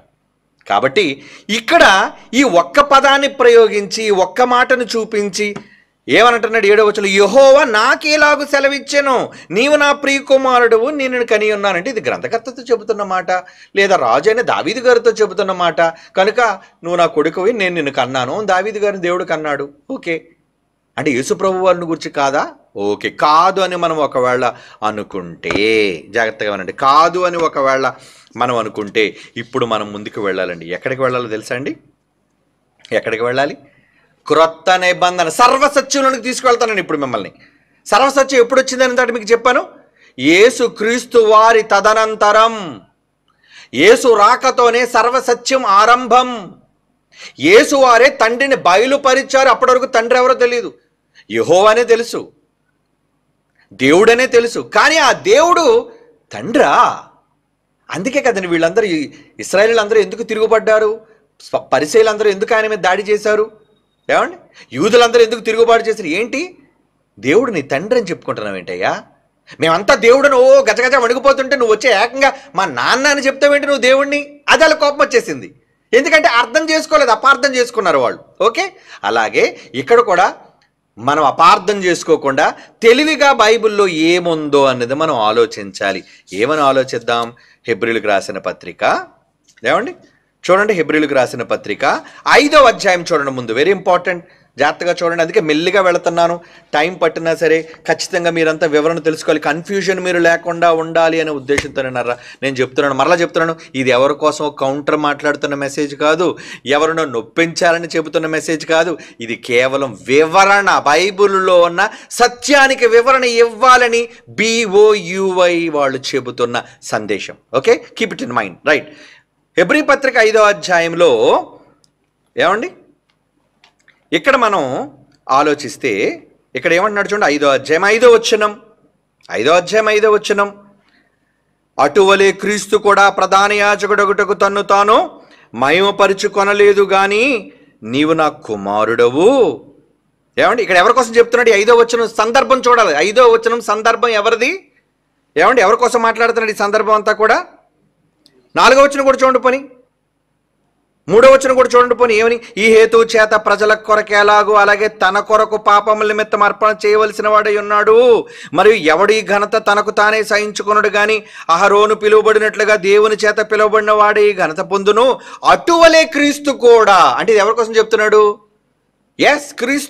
క్రీస్తు కూడా ప్రధాన యాజకుడగుటకు తన్ను తానే మహిమపరుచుకొనలేదు గాని నీవు నా కుమారుడవు, నేడు నిన్ను కనియున్నాను అని ఆయనతో చెప్పిన వాడే ఆయనను మహిమపరిచెను. ఆయనతో చెప్పిన వాడే, క్రీస్తుతో చెప్పిన వాడే ఎవరిని మహిమపరిచాడు? ఇక్కడ మహిమపరిచింది దావీదును కాదు, మహిమపరిచింది క్రీస్తును. నా కుమారుని ముద్దు పెట్టుకోండి అంటే దావీదును ముద్దు పెట్టుకోమని చెప్తున్నాడు అక్కడ. ఏమండి, అక్కడ దావీదును ముద్దు పెట్టుకోమని కాదు అక్కడ ఉద్దేశం. అంటే కీర్తన గ్రంథం 2వ కీర్తనలోని 6, 7, 8 వచనాల్లోని సారాంశాన్ని క్రొత్త నిబంధన సర్వసత్యం వచ్చేసరికి కన్ఫర్మ్ చేసి చెబుతున్నాడు. ఏమని కన్ఫర్మ్ చేసి చెప్తున్నాడండి? మరలా చదవండి ఆ మాట, మరలా చదవండి. 5వ అధ్యాయం 5వ వచనం, అటువలే క్రీస్తు కూడా ప్రధాన యాజకుడగుటకు తన్ను తాను మహిమపరచుకోలేదు కానీ నీవు నా కుమారుడవు, నేడు నేను నిన్ను కనియున్నాను అని ఆయనతో చెప్పిన వాడే ఆయన మహిమపరిచాను. ఆయనతో చెప్పిన వాడే. ఎవరితో చెప్పినవాడు? క్రీస్తుతో చెప్పినవాడు. నాయనా నువ్వు ప్రధాన యాజకుడు కదా, నిన్ను మహిమపరచాలనుకుంటున్నాను కదా. ఏమండి, ఎందుకంటే క్రీస్తును మహిమపరిచింది ఎవరు? మృతుల్లో నుంచి లేపి ఏమండి ఘనపరిచినది ఎవరు? ఘనపరిచారు?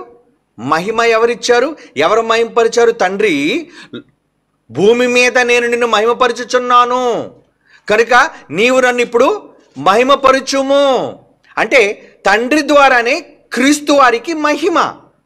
అంటే తండ్రి క్రీస్తు వారిని, లేదంటే యెహోవా క్రీస్తు వారిని మహిమపరచాలి అనుకున్నాడు.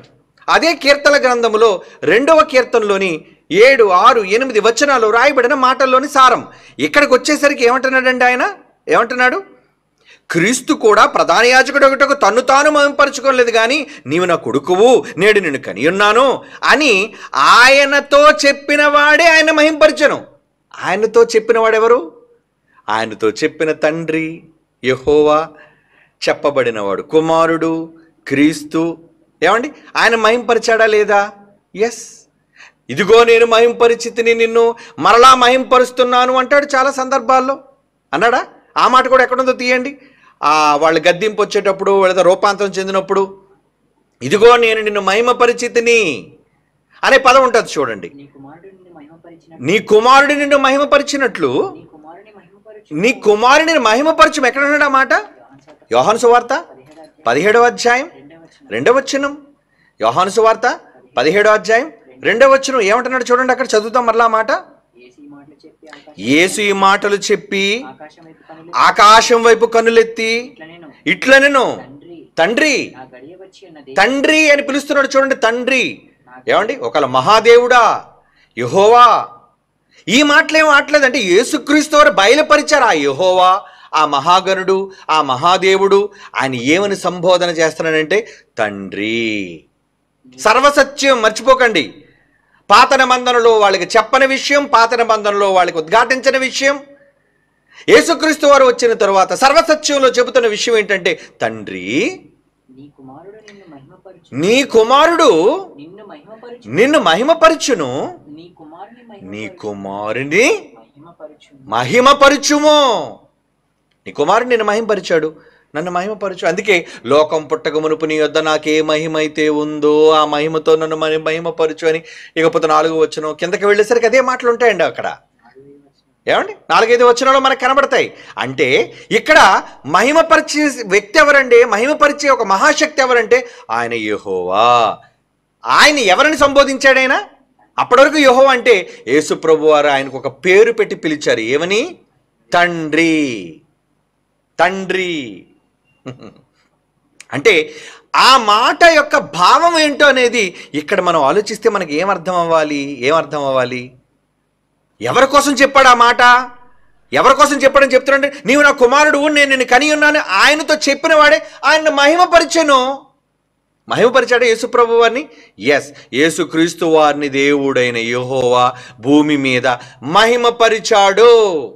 అంటే ఇప్పుడు ఆ మాట ఎవరికి సంబంధించింది? దావీదుకు సంబంధించిన మాట కాదది. యేసుక్రీస్తు వారిని గూర్చి ముందుగా వ్రాయించిన మాట. ఆ తరువాత క్రొత్త నిబంధనలో నూతన సర్వసత్యముల్లో నూతన నిబంధనలు చెబుతున్న ఒరిజినల్ జ్ఞానం ఏమిటి? ఒకటే కాదు, ఇంకొక మాట కూడా చూద్దండి. అపోస్తుల కార్యాలు 13:33 చూడండి. అపోస్తుల కార్యములు 13:33 ఏమని మాట్లాడుతున్నారు అక్కడ? దేవుడు యేసును లేపి పితరులకు చేసిన వాగ్దానమును మన పిల్లలకి, అంటే ఈ సందర్భం జాగ్రత్త చూడండి, ఎవరి కోసం మాట్లాడుతున్నాడు ఈ సందర్భాన్ని? అపోస్తుల కార్యాలు 13 మాట్లాడబడుతున్న ఈ సందర్భం పౌలు గారు మాట్లాడుతున్న ఈ సందర్భం ఎవరిని ఉద్దేశించి మాట్లాడుతున్నారు? అందుకే context, reference to the context మనం ఎప్పుడు కూడా అది చూడాలి. ఎవరిని ఉద్దేశించి మాటలు మాట్లాడుతున్నారనేది సందర్భం మనకు తెలియకపోతే మనం అపార్థం చేసుకునే అవకాశాలు ఉన్నాయి. 13 ఏమంటే ఇంకా మీకు డౌట్ అయితే తర్వాత 13 చూడండి. తర్వాత పౌలును అతనితో కూడా ఉన్నవారును, ఇక్కడ మొత్తం పౌలు గారు చెబుతున్న ఈ సందర్భాలన్నీ మనం 17 ఇశ్రాయేలు వారులారా, దేవునికి భయపడు వారులారా వినుడి. పౌలు గారు చెప్తున్నారు. చెబుతూ 33 ఏమంటున్నాడండి? 33 ఏమంటున్నాడు? 32, 33 కలిసి ఉన్నాయి కదండి. ఏమని? యేసును దేవుడు లేపి పితరులకు చేసిన వాగ్దానమును మన పిల్లలకు నెరవేర్చి ఉన్నాడని మేము నీకు సువార్త ప్రకటించుచున్నాము. అలాగే మరలా అదే విషయాన్ని ప్రస్తావన చూడండి. నీవు నా కుమారుడువు, నేడు నేను నిన్ను కంటిని అని 2వ కీర్తన యందు వ్రాయబడి ఉన్నది. 2వ కీర్తనలో రాశాడు అని చెప్పి వెంటనే ఎవరి కోసం చెప్తున్నాడు చూడండి. మరియు ఇక కుళ్ళు పట్టనీయకుండా ఆయనను మృతుల్లో నుండి లేపునట్లు దావీదునకు అనుగ్రహించిన పవిత్రమైన వరములు. అంటే ఏంటి ఆ వరము? నీ సింహాసనం, నీ వంశం, నీ గర్భం నుంచి వచ్చిన వాళ్లే నేను ఒక రాజుగా కూర్చోబెడతాను, ఆకాశం ఉన్నంత వరకు నీ సింహాసనం ఉంటుంది, నీ సింహాసనం అతనికి ఇస్తానంటే యేసుప్రభువు ఎవరి కుమారుడుగా పిలువబడ్డాడు? దావీదు కుమారుడు. దావీదుకు వాగ్దానం చేశాడు, ఒక వరం ఇచ్చాడు. ఏమైనా వరం అంటే ఆకాశం అన్నంత వరకు నీ సింహాసనం భూమి మీద ఉంచుతాను నాయన అన్ని వరం ఇచ్చాడే. ఆ వరం దావీదుకు అనుగ్రహింపబడిన పవిత్రమైన వరములను మీకు అనుగ్రహించును అని నమ్మకములైనవని చెప్పిన కాబట్టి వేరొక కీర్తన యందు నీ పరిశుద్ధిని కుళ్ళు పట్టనీయవని చెప్పుచున్నాడు. దావీదు దేవుని సంకల్పము చొప్పున తన తరం వారికి సేవ చేసి నిద్రించి తన పితరుల యొద్దకు చేర్చబడి కుళ్ళిపోయాడు ఆయనైతే గాని దేవుడు లేపిన వాడు కుళ్ళిపోలేదు. అంటే ఇది ఎవరి కోసం చెప్తున్నాడు? యేసుక్రీస్తు వారిని గురించి చెబుతున్నాడు. అంటే ఇప్పుడు 33 నీవు నా కుమారుడు, నేడు నిన్ను కంటిని అని. ఏమండి ఈ మాటలన్నీ ఎవరిని ఉద్దేశించి పౌలు గారు చెప్తున్నారు? ఇక్కడ దావీదు గారిని ఉద్దేశించి చెబుతున్న మాటలు కావివి. నువ్వు నా కొడుకువి, నేడు నిన్ను కన్నాను అని యేసుక్రీస్తు వారిని గూర్చి చెబుతున్న మాటలు. అందుకే నీ పరిశుద్ధుడు ఆయన కుళ్ళు పట్టనీయలేదు. ఏమండి దావీదుకు అనుగ్రహించావు అని దావీదు ప్రస్తావన కూడా తీసుకొచ్చాడు చూడండి. దావీదుకు నువ్వు మాట ఇచ్చావు, ఆయన సింహాసనం ఇస్తానని, నీ గర్భవాసాన్ని నిలబెడతానని. అతనిని దావీదు అలా చెప్పిన దావీదు కుళ్ళిపోయాడేమో కానీ నువ్వు మహిమపరిచిన నీ కొడుకు మాత్రం కుళ్ళి పట్టనీయలేదు. అంటే చూసారా, సర్వసత్యంలోనికి వచ్చేసరికి ఎక్కడో కీర్తన గ్రంథంలో క్రీస్తు పూర్వం రాయబడిన మాటను అక్కడ ఆగిపోతే ఎలా? మనం 5వ హెబ్రీ పత్రిక చదవాలి. ఏమండి అలాగే అపోస్తుల కార్యాలు 13:33 ఇప్పుడు మనం చూస్తున్నాం. ఏమండి ఇంకా హెబ్రీ పత్రిక 1వ అధ్యాయం. ఇప్పుడు రండి హెబ్రీయులకు రాసిన పత్రికలోని 1వ అధ్యాయం నుంచి కూడా మనం చదువుదాం. ఏమండి ఇది చదివితే ఇది ఎవరిని గురించి అంటున్నాడు, దేనికి అంటున్నాడు, ఈ వివరాలన్నీ కూడా వివరణాత్మకంగా మనకు అర్థం అవుతాయి. బాగా వినండి. అందుకే 1 నుంచి చదువుదాం. హెబ్రీ పత్రిక ప్రారంభ వచనం నుంచి. పూర్వకాలములలో నానా సమయములలో నానా విధములుగా ప్రవక్తల ద్వారా మన పితరులతో మాట్లాడిన దేవుడు ఈ దినముల అంతమందు కుమారుని ద్వారా మనతో మాట్లాడి, యేసు అనే దైవం ద్వారా మనతో మాట్లాడని ఎందుకు చెప్పాలి? చెప్పొచ్చు కదా. నేను ఇందాక మీకు అన్నట్లుగా ఎందుకు తండ్రి అయిన దేవుడు లేదా యెహోవా ఆయన భూమి మీదకి పంపిన ఒక వ్యక్తిని ఉద్దేశించి యేసుక్రీస్తు అనే మహాదేవుడు అని చెప్పకుండా కొడుకు అనే సంబోధన ఎందుకు చేస్తున్నాడు? అంటే కొడుకు అనే సంబోధన ఎవరికి చేస్తారు, ఎందుకు చేస్తారు అనేది కొంచెం వివరణ మీకు తర్వాత ఇస్తాను నేను. ముందు ఈ మాటల్లోనికి మనం వెళదాం. ఓకేనండి ప్రియులారా. పూర్వకాలమందు చాలా రకాలుగా మాట్లాడిన దేవుడు 2వ వచనంలో ఈ దినములంతమందు కుమారుని ద్వారా మనతో మాట్లాడును. అంటే మనతో మాట్లాడింది ఎవరన్నమాట? కొడుకు. కొడుకు అని సంబోధిస్తున్నాడు చూడు, కొడుకు. ఆయన ఆ కుమారుని సమస్తమునకు వారసునిగా నియమించెను, నేను అపాయింట్ చేశాను. ఏమండి, దేవుడికి సర్వాధికారం ఇచ్చే అధికారం ఉందంటే ఉంది. ఏమంటే సర్వాధికారం పొందినవాడు అధికారి ఎలా అవుతాడు అంటే అధికారం ఎవరో ఇవ్వాలిగా, అవునా? ఈరోజు మన దేశ ప్రధానిగా, బాగా వినండి, మన దేశ ప్రధానిగా మోడీ గారికి అధికారాన్ని ఎవరిచ్చారు? ప్రజలు, మనమే. లేదా ఆయనకి ఆయన వెళ్ళి కూర్చుని ఎవరు పడితే వాళ్ళు వెళ్ళి కూర్చుంటే నువ్వు వెళ్తావు, నేను వెళ్తావు కూర్చోడానికి. అంటే అధికారం అంటే ఏమండి, మనం వెళ్ళి కూర్చుంటే వచ్చేది కాదు, ఎవరో మనకి ఇస్తే వచ్చేది. ఈ రాష్ట్రానికి చంద్రబాబు గారు ముఖ్యమంత్రిగా ఉన్నారంటే ఎవరిచ్చారు ఆయనకి అధికారం? మనం. ఇచ్చే అధికారం వేరుగా ఉన్నారు, అధికారులు వేరుగా ఉన్నారు. ఈయన అధికారాన్ని తీసుకున్నాడు. ఎస్, నాకు వచ్చింది ఇప్పుడు అధికారం. గతంలో జగన్మోహన్ రెడ్డి గారు ఆయన అధికారిగా, ఆయనకి అధికారం ఇచ్చాం. ఇప్పుడు ఎవరికి ఇచ్చారు అధికారం? ఏమండి, చంద్రబాబు నాయుడు గారికి ఇచ్చారు అధికారం. అంటే అధికారం ఎవరికి ఇవ్వబడితే దాన్ని తీసుకొని వాళ్ళు అధికారంలో ఉంటారు అన్నది ఎంత నిజమో. యేసుక్రీస్తు వారిని గురించి ఇక్కడ ఏం రాయబడింది చూడండి. ఈ దినములంతమంది కుమారుని ద్వారా మనతో మాట్లాడాను. ఆయన ఆ కుమారుణ్ణి, ఆయన అంటే ఇక్కడ ఎవరు అనుకోవాలి? అక్కడ యెహోవా అని రాయబడింది కదండి. కీర్తన గ్రంథంలో 2లో ఏమని రాయబడింది? యెహోవా మాట్లాడుతున్నాడు అనే కదా ఉంది. అంటే యెహోవా ఏం చెప్తున్నాడు? యెహోవా ఆయన ఏం చెబుతున్నాడు? ఆ కుమారుణ్ణి సమస్తమునకు వారసుడు అంటున్నాడు. చూడండి, వారసుడు. వారసుడు అని ఎవరిని పిలుస్తారు? వారసత్వం. వారసుడు అని ఎవరన్నారో తెలుసండి? గర్భాన కనిన వాళ్ళని, లేదా మనం కొడుకులుగా స్వీకరించిన వాళ్ళని, మన పిల్లలైన వాళ్ళకి కదా వారసత్వాన్ని ఇస్తాం. ఏమండి, చంద్రబాబు నాయుడు గారు ఆయన ఆస్తి నీకెందుకు రాస్తాడు? కొడుకు రాసుకుంటాడు, మనవడుగా రాసుకుంటాడు. అతనికి వారసులైన వారిని ఎవరు అనుకుంటాడో, లేదంటే ఒకవేళ మిమ్మల్ని ఏమన్నా దత్తత చేసుకున్నాడు అనుకుందాం, ఉదాహరణకి చెప్తున్నాడు సుమా. ఏమంటే చంద్రబాబు నాయుడు గారిని మిమ్మల్ని ఒకళ్ళు దత్తత చేసుకున్నాడు అనుకోండి, ఆయన వారసుడు అని ఆయన అనుకున్నాడు కాబట్టి నీకు రాసిస్తాడు. కనుక ఆయన వారసుడిగా ముందు స్వీకరించాలి. బాగా వినండి, ఎవరిని ఆయన వారసుడు అనుకుంటాడో ఆ వారసుడికే ఆస్తిని ఇస్తాడు, అధికారాన్ని ఇస్తాడు. మన పక్కన తమిళనాడు మనకు తెలుసు. ఆ తమిళనాడు ఒకప్పుడు మహిళా ముఖ్యమంత్రి ఏమండి, జయలలిత నటి. ఏమండి, మరి ఆమెకి పిల్లలు లేరు. ఏమండి, ఉన్నారు వారసులుగా, దత్తత చేసుకున్న పిల్లలు ఉన్నారు. కానీ ఏమండి, ఒక ఆమెకు వారసత్వాన్ని ఇచ్చేసింది. ఏమండి, ఒక ఆమెకు వారసత్వం ఇచ్చింది. ఎవరామె? శశికళ. అవునా? అమ్మ, నా బంగారాలు కానీ నాకున్న ఆస్తులు కానీ ఇవన్నీ నీవేనమ్మా. అదేంటి, కనలేదు కదా? కనలేదు, కానీ వారసత్వం ఇచ్చింది. ఎందుకంటే ఆమెను వారసురాలుగా అనుకుంది. తర్వాత ఇంకో కుమార్తె వచ్చింది, నాకు కూడా వాటా ఉంది మా అమ్మ ఆస్తులు అని చెప్పింది. ఇదంతా జరిగినట్టు మనకు తెలుసు. అంటే ఇది ఉదాహరణ నేను ఎందుకు చెప్పాను అంటే, వారసత్వం అనగానే మనకు కావలసిన వాళ్ళకి, మనం మెచ్చుకున్న వాళ్ళకి, మనకి ఇష్టలైన వాళ్ళకి ఎవరికైనా ఇస్తాం వారసత్వం. ఇప్పుడు యెహోవా అనే ఒక మహాశక్తి, ఒక సుప్రీం బీయింగ్ ఉన్నవాడైన యెహోవా ఏం చేశాడండి? వారసునిగా నియమించినట్టు చూడండి. ఇప్పుడు చదవండి, అందుకనే మీకు అంత క్షుణ్ణంగా నేను అర్థమయ్యేటట్టుగా చెప్పి ఈ మాట నేను చదివిస్తున్నాను. చదవండి ఈ మాట. ఏమని?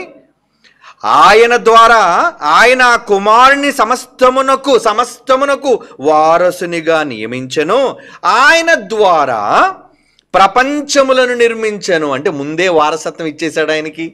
ప్రపంచాలను కూడా నువ్వే చెయ్యాలి నాయన. ఇకపోతే నేను ఏమని పిలుస్తానో తెలుసా? You are my son. అంతేనా? ఆయన ఏమన్నాడు?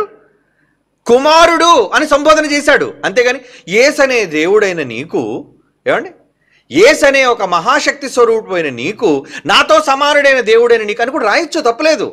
ఏమండి, ఒకళ్ళు నిజంగా దేవుడు కుమారుడే కాడు, ఆయన కూడా దేవుడు ఎలా ఉన్నాడు, ఈయన కూడా ఉన్నవాడుగా ఉన్న మరొక దేవుడుగా. అంటే హైందవ సోదరులు ఎలా ఉంటుందండి? బ్రహ్మ, విష్ణు, మహేశ్వరులు. ఎవరెవరికి కొడుకులు కాదు, తల్లులు కాదు, తండ్రులు కాదు. అవునా? వీళ్ళిద్దరూ ముగ్గురు ఇండివిజువల్స్, ముగ్గురు డివైన్గా ఉండేవాళ్ళు. ఏమండి, బ్రహ్మ వేరే, ఆయన ఒక ఇండివిజువల్ శక్తి, అంటే వాళ్ళ గ్రంథాల ప్రకారంగా. విష్ణు ఆయన ఒక మహాశక్తి స్వరూపం. అలాగే మహేశ్వరుడు, బ్రహ్మ, విష్ణు, మహేశ్వరులు. వాళ్ళకి ముగ్గురు దేవుళ్ళు. ఎవరికి తండ్రులు కాదు, ఎవరు తల్లులు కాదు, అదే తండ్రులు కాదు, కొడుకులు కాదు, ముగ్గురు సమాన దేవుళ్ళు. ఒకవేళ అది వాళ్ళ నమ్మకం, వాళ్ళ గ్రంథాలలో రాసుకున్న విషయం.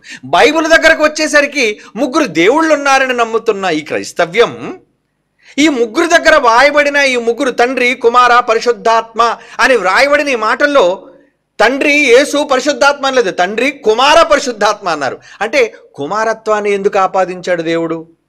ఆ పదాన్ని ఎందుకు ప్రయోగించాడు? పరిశుద్ధాత్మ దేవుడు పోనీ ఎక్కడో పొరపాటు చేసి ఎవడో దాని తర్జుమాలో తప్పు చేసి కొడుకని రాసేశాడా అనుకుందాం. ఏమండి, చాలామంది ఏమన్నారంటే తెలుగు బైబిల్లో తప్పని పడిపోయింది, కొడుకు కాదు, కుమారుడు కాడు. ఏమండి, ఈ విధంగా మాట్లాడుతున్నారు. అంటే ప్రాచీన ప్రతుల్లోనికి వెళితే ఉంటుంది, ప్రాచీన గ్రంథాల్లోనికి వెళితే ఉంటుంది. ప్రాచీన గ్రంథాల్లోనే ఎక్కడైనా ప్రాచీన ప్రతులైనా భావమే కదా మనకు కావాలి. పోని వాళ్ళు అనుకున్నట్లుగానే పోనీ ఆ మాటే తీసుకుందామండి, ఆ మాటే తీసుకుందాం. ఆ మాటే తీసుకొని ఒకవేళ ఆ మాట ప్రకారంగా మనం ముందుకు వెళదాం.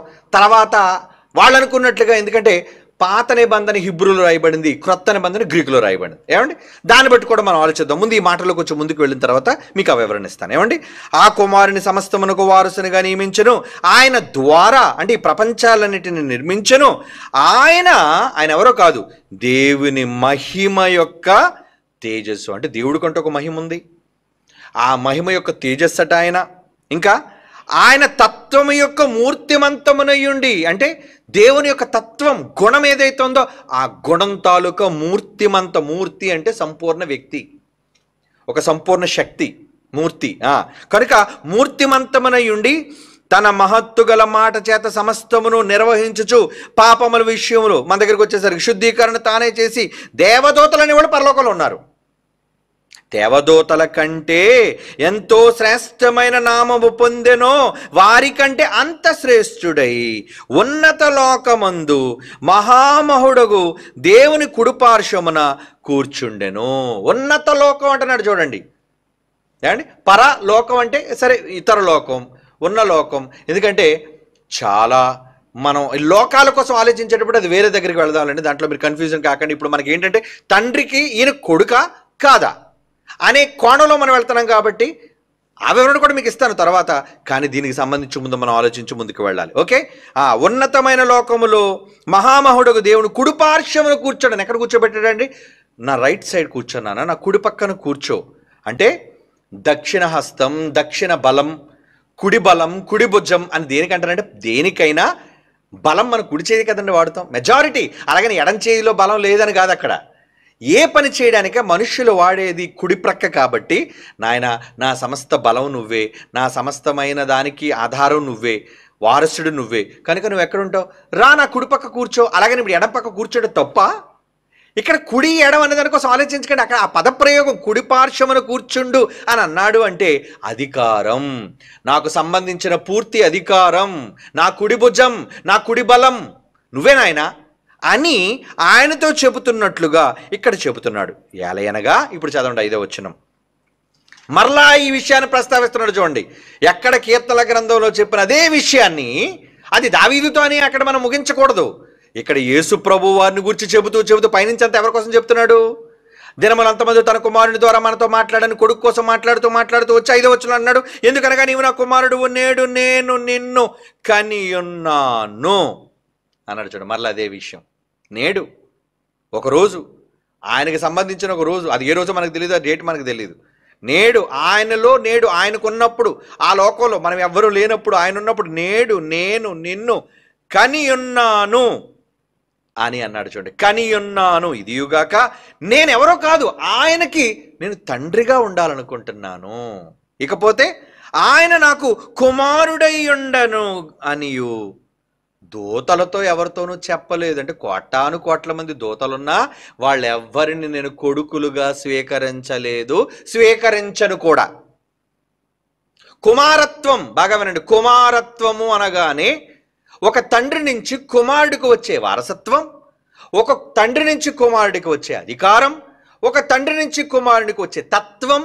అంటే మన క్యారెక్టర్, మన డిఎన్ఏ, మన ఆలోచనలు, మన ఉద్దేశాలు, మన గుణాలు ఎవరికి వస్తాయి? ఏమండి, ఇరుగు పొరుగింటోళ్ళకి రావు. మనం ఎవరికైతే జన్మనిచ్చామో, మనం ఎవరినైతే వారసులుగా కన్నామో వాళ్ళకే కదండి వస్తాయి. కనుక ఆయన తత్వం యొక్క మూర్తిమంతమునయ్యుండి ఆయన యొక్క గుణాలలో నుంచి ఆయన ఉద్భవించిన వాడుగా ఎవరి కోసం అన్నాడట ఈ మాటలన్నీ కూడా? కొడుకైన యేసు ప్రభు వారిని గూర్చే హెబ్రీ పత్రిక 1వ అధ్యాయంలో వ్రాయబడుతున్న సంపూర్ణమైన వివరణతో కూడిన విషయం అది. అవునా? ఎస్. అంటే క్రొత్త నిబంధన అనగానే మీరు ఏమనుకోవాలి? సర్వసత్యం. పాత నిబంధనలో ఒక నిలబడినా అది ఇంకా సంపూర్ణంగా ఇక్కడ ఇచ్చిన వివరణ అక్కడ ఉందండి? మీరు చెప్పండి. ఇప్పుడు క్రొత్త నిబంధనలో మనం చదివినంత వివరణ ఎక్కడుంది? హెబ్రీ పత్రిక కీర్తన గ్రంథం 2వ కీర్తన 7, 6, 7, 8 వచనాలు ఏముంది చెప్పండి? కనుక సర్వసత్యం అనేది సర్వసత్యము క్రొత్త నిబంధనలోనే వెతకాలి. సంపూర్ణ జ్ఞానం మనకి ఎక్కడ దొరుకుతుంది? ఇక్కడ మనం స్టాండ్ అవ్వాలి దేనికైనా. పాత నిబంధనలు నిలబడితే పాత నిబంధన అసంపూర్ణమయ్యా, అది ఇంకా పూర్తి కాలేదు. అది బాలశిక్షకుడు. అందులో అలాగని అందులో తప్పని కాదు, అది నిజం ఉంది. కానీ అది ఇంకా అసంపూర్ణమైనది. సంపూర్ణత క్రీస్తులో ఉంది. సంపూర్ణ జ్ఞానం క్రీస్తు ద్వారా వచ్చింది, తెలిసింది. ఏమండి? కనుక నేను ఇప్పుడు తండ్రి యెహోవా ఏమంటున్నాడట?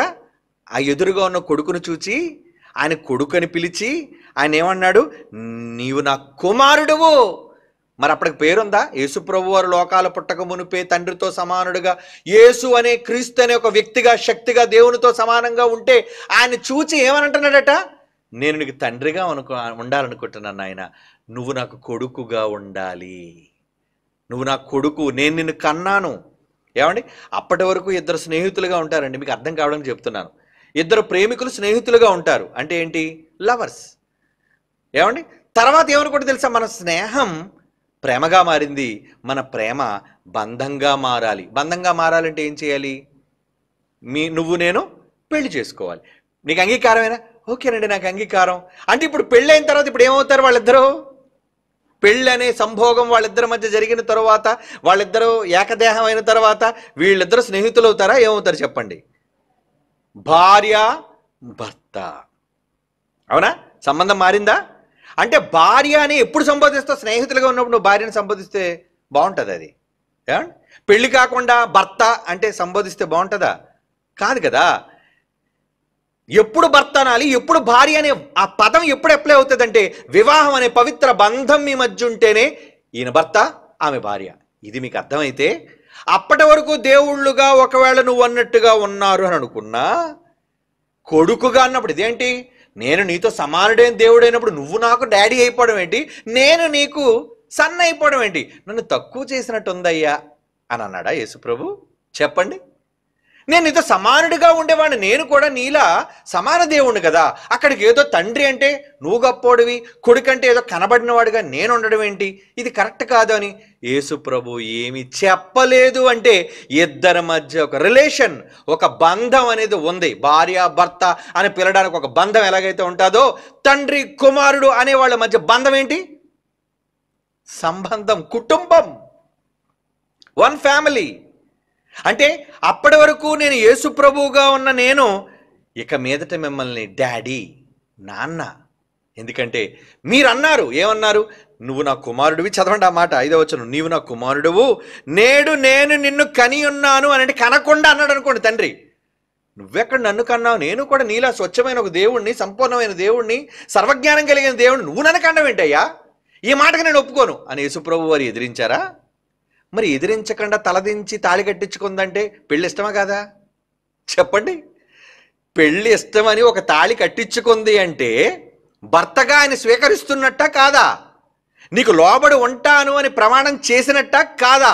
ఇది నిజమైతే యేసు ప్రభు వారు, పోని సహోదరులు అనేక మంది అనుకుంటున్నట్లుగా ఏది లేకముందు ముగ్గురు దేవుళ్ళు సమానమైన శక్తులతో ఉన్నప్పుడు, హైందవుల బ్రహ్మ విష్ణు మహేశ్వరులాగా తండ్రి యేసు పరిశుద్ధాత్మ ఉన్నప్పుడు, తండ్రి అయిన యెహోవా యేసు ప్రభుని చూసి నేను ఇప్పుడు డాడీ అయిపోదాం అనుకున్నాను, నువ్వు మాత్రం నాకు కొడుకు అయిపోవాలంటే ఇదేంటిది? అంతకే అవసరమైతే నేను డాడీగా ఉంటాను, నువ్వు కొడుకుగా ఉండు అని అనాలి. ఎందుకంటే మనుషుల్లో మనలో అభిప్రాయాలు లాగే కదండి ఉంటాయి.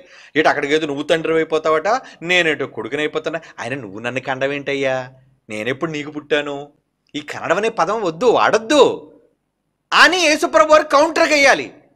కానీ యేసుప్రభు వారు భూమి మీదకి వచ్చిన తర్వాత యాక్సెప్టెడ్, అంగీకరిస్తున్నాను నేను, ఎస్, నాకు అంగీకారమే. ఎందుకంటే నువ్వు తండ్రివి, నన్ను కన్నావు, నేను కొడుకుని, నీకు లోబడి ఉంటాను.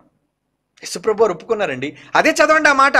నీవు నా కుమారుడవు, నేడు నేను నిన్ను కనియున్నానని, నేను ఆయనకు తండ్రినయ్యుందునని, ఆయన నా కుమారుడయ్యుండునని ఆ రోజు చెప్పాడే. ఎక్కడ చెప్పాడు? కీర్తన గ్రంథం 2లో చెప్పాడే. అప్పటికి ఇంకా యేసుప్రభు భూమి మీదకి వచ్చాడా? చెప్పండి. అప్పుడు యేసుప్రభు భూమి మీదకి వచ్చాడా? రాలేదు.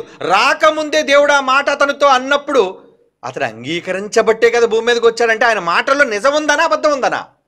నిజం. యేసుక్రీస్తు వారు ఈ మాటను యాక్సెప్ట్ చేశారు అంటే, అంగీకరించారంటే, అవునయ్యా నేను తండ్రిగా నేను అంగీకరిస్తున్నాను, నువ్వు నన్ను కన్నావు అని నేను అంగీకరిస్తున్నాను, నేను నీకు కొడుకును అని నేను అంగీకరిస్తున్నాను, నేను నీకు లోబడతానని మాటిస్తున్నాను అని ఒప్పుకొని భూమి మీదకి వచ్చాడు. కనుక ఈయన కొడుక? ఇక్కడ కొడుకు అని ఉంది కానీ ప్రాచీన ప్రతుల్లో కొడుకు లేదండి. దీని అర్థం అది కాదండి, భావం అది కాదండి అని చెప్పకూడదు సోదరులారా. ఏమండి? ఎందుకంటే చాలామంది తెలుగులో ఉన్న ఈ భావం మనకు అక్షరాల్లో స్పష్టంగా అర్థమవుతుంది. పోనీ తెలుగులో ఏదో తప్పు రాశారు. ఈ హిబ్రూ పత్రిక క్రొత్త నిబంధన కదండి. దీని ప్రాచీన పత్రిక ఏది? ప్రాచీన భాష ఏది? గ్రీకు భాష. పోనీ గ్రీకు భాషలో ఏముందో ఒకసారి చూద్దామా?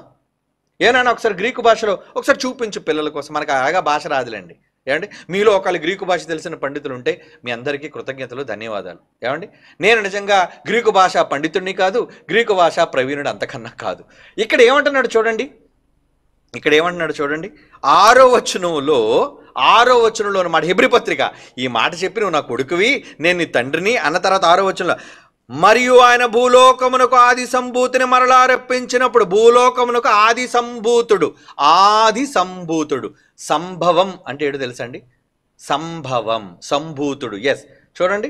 ఇది కాదండి, సంభవం అంటే ఆయన ఇక్కడ ఆ మాట మీకు చూపిస్తాను. ఒకసారి మీరు చదువుదాం, ఒకసారి ఆ మాట చదువుదాం. హెబ్రీయులకు రాసిన పత్రికలో ఏమండి 1వ అధ్యాయం 6వ వచనం కదండి మనం చదువుతున్నాం.